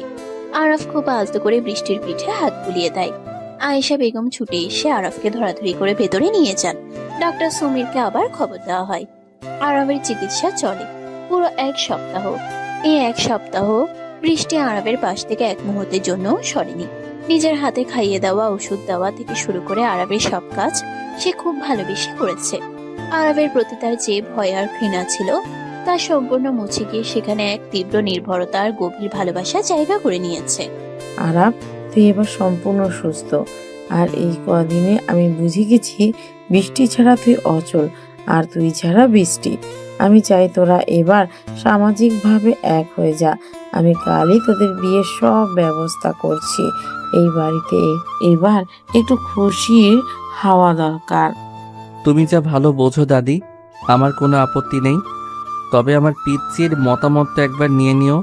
ও কি এই খুনি আরাফকে চিরদিনের জন্য নিজের স্বামী হিসেবে মেনে নিতে পারবে কিনা? আপনি আবার বাজে কথা বলছেন আরাব। আপনি কোনো খুনি নন, আপনি আমার রক্ষাকর্তা। আমার ভালোবাসা, দাদি যা বলছেন আমি তাতেই রাজি। আমাকে শুধু আপনার বুকে ছায়ায় সারা জীবন থাকতে দিন। বৃষ্টির কথা শুনে আরাফ আর আয়েশা বেগম দুজনেই হেসে উঠেন। পরের দিনই প্রাসাদে খুব জমকালো ভাবে আরাফ আর বৃষ্টির বিয়ের আয়োজন করা হয়। আশ্রমের সব বাচ্চারা, ফাদার জন আর মায়া এই বিয়েতে উপস্থিত থাকে। পুরো প্রাসাদ আলো আর ফুলে সাজানো হয়েছে। বৃষ্টিকে একটা গাঢ় লাল রঙের বেনারসি শাড়ি আর গাগ ভর্তি সোনার গহনায় একদম স্বর্গের পরিমতো লাগছে। আরাফ কালো রঙের একটা ডিজাইনার শেরওয়ানি পরেছে। বিয়ের মণ্ডপে যখন আরাফ বৃষ্টির সিঁথিতে লাল সিঁদুর পরিয়ে দেয়, তখন বৃষ্টির চোখ থেকে এক ফোঁটা সুখের জল গড়িয়ে পড়ে। সে আজ এক অনাথ মেয়ে থেকে শহরের সবচেয়ে ক্ষমতাধর মানুষের স্ত্রীতে পরিণত হলো। বিয়ের সব নিয়ম কানুন শেষ হওয়ার পর রাতে আরাফের বেডরুমটা লাল গোলাপ দিয়ে সাজানো হয়। আজ তুমি সত্যি সত্যি আমার বউ হয়ে গেলে পিচ্ছি। এবার আর কেউ তোমাকে আমার কাছ থেকে দূরে সরাতে পারবে না। আজ আমি পৃথিবীর সবচেয়ে সুখী মানুষ। আমিও খুব সুখী আরাব। আমি কখনো ভাবিনি আমার মতো একটা সাধারণ মেয়ের জীবনে এত ভালোবাসা লেখা আছে। আপনি আমাকে পূর্ণতা দিয়েছেন। আরাফ ধীরে ধীরে বৃষ্টির দিকে এগিয়ে যায়। সে খুব সাবধানে বৃষ্টির মাথার ভারী ঘুমটাটা সরিয়ে দেয়। লাল শাড়িতে বৃষ্টির মায়াবী মুখটা দেখে আরবের বুকের ভিতর কামনার আগুন জ্বলে ওঠে। সে বৃষ্টির 2 গাল নিজের হাতের মুঠোয় নিয়ে তার ঠোঁটের উপর একটা দীর্ঘ আর আবেগঘন চুমু খায়। বৃষ্টির শরীরেই পরিচিত কিন্তু নতুন অধিকারের স্পর্শে কেঁপে ওঠে। সে নিজের 2 হাত দিয়ে আরবের গলা শক্ত করে জড়িয়ে ধরে। আরবের চুম্বনের গভীরতা ক্রমশ বাড়তে থাকে। সে বৃষ্টির মুখের ভেতর নিজের জিভ ঢুকিয়ে দিয়ে তাকে ভালোবাসার এক নতুন জগতে নিয়ে যায়। আরাফের হাত খুব সাবধানে বৃষ্টির শাড়ির পিনগুলো খুলতে শুরু করে। বৃষ্টির ফর্সা গলার উপর থাকা ভারী নেকলেসটা সরিয়ে দিয়ে সেখানে আরাফ অসংখ্য উষ্ণ চুম্বন এঁকে দেয়। আরাব, আমাকে শক্ত করে জড়িয়ে ধরুন। আমি চাই এই মুহূর্তটা যেন কখনো শেষ না হয়। এই মুহূর্ত কখনো শেষ হবে না বৃষ্টি। আমাদের এই ভালোবাসা মৃত্যুর পর পর্যন্ত থাকবে। আজ তুমি আমাকে পুরোপুরি তোমার করে নাও। আরাফ বৃষ্টিকে কোলে তুলে নিয়ে বিছানার মাঝখানে শুয়ে দেয়। সে খুব সাবধানে বৃষ্টির শাড়ি আর গহনাগুলো সরিয়ে তাকে নিজের ভালোবাসার চাদরে মুড়িয়ে নেয়। সারা ঘরের নিস্তব্ধতা ভেঙে শুধু তাদের দুজনে দীর্ঘশ্বাস আর ভালোবাসার অস্ফুট শব্দগুলো শোনা যেতে থাকে। আরাফের প্রতিটি স্পর্শে বৃষ্টি নিজেকে নতুন করে আবিষ্কার করে। সে আরাফের পেশিবহুল পিঠে নিজের নখ গেঁথে দিয়ে তাকে চরম সুখের সাগরে ভাসিয়ে দেয়। এক অনাথ মেয়ে আর এক ভয়ঙ্কর মাফিয়া ডনের এই অদ্ভুত প্রেমের গল্প এভাবে এক সুন্দর আর রোমান্টিক পরিণতির দিকে এগিয়ে যায়, যেখানে শুধু ভালোবাসা আর নির্ভরতার জয় হয়। সমাপ্ত। প্রিয় দর্শক বৃন্দ, ভিডিওটি দেখার জন্য অনেক অনেক ধন্যবাদ। আমাদের এই ভিডিওটিতে একটি লাইক দিলে আর আমাদের এই ছোট্ট চ্যানেলটিকে সাবস্ক্রাইব করে আমাদেরকে সাপোর্ট করলে আমরা নতুন নতুন ভিডিও আপলোড করার অনুপ্রেরণা পাবো। আমাদের চ্যানেলটি সাবস্ক্রাইব করে আমাদের সাথে জুড়ে থাকুন এবং এইরকমই ভিডিও দেখতে থাকুন। ধন্যবাদ।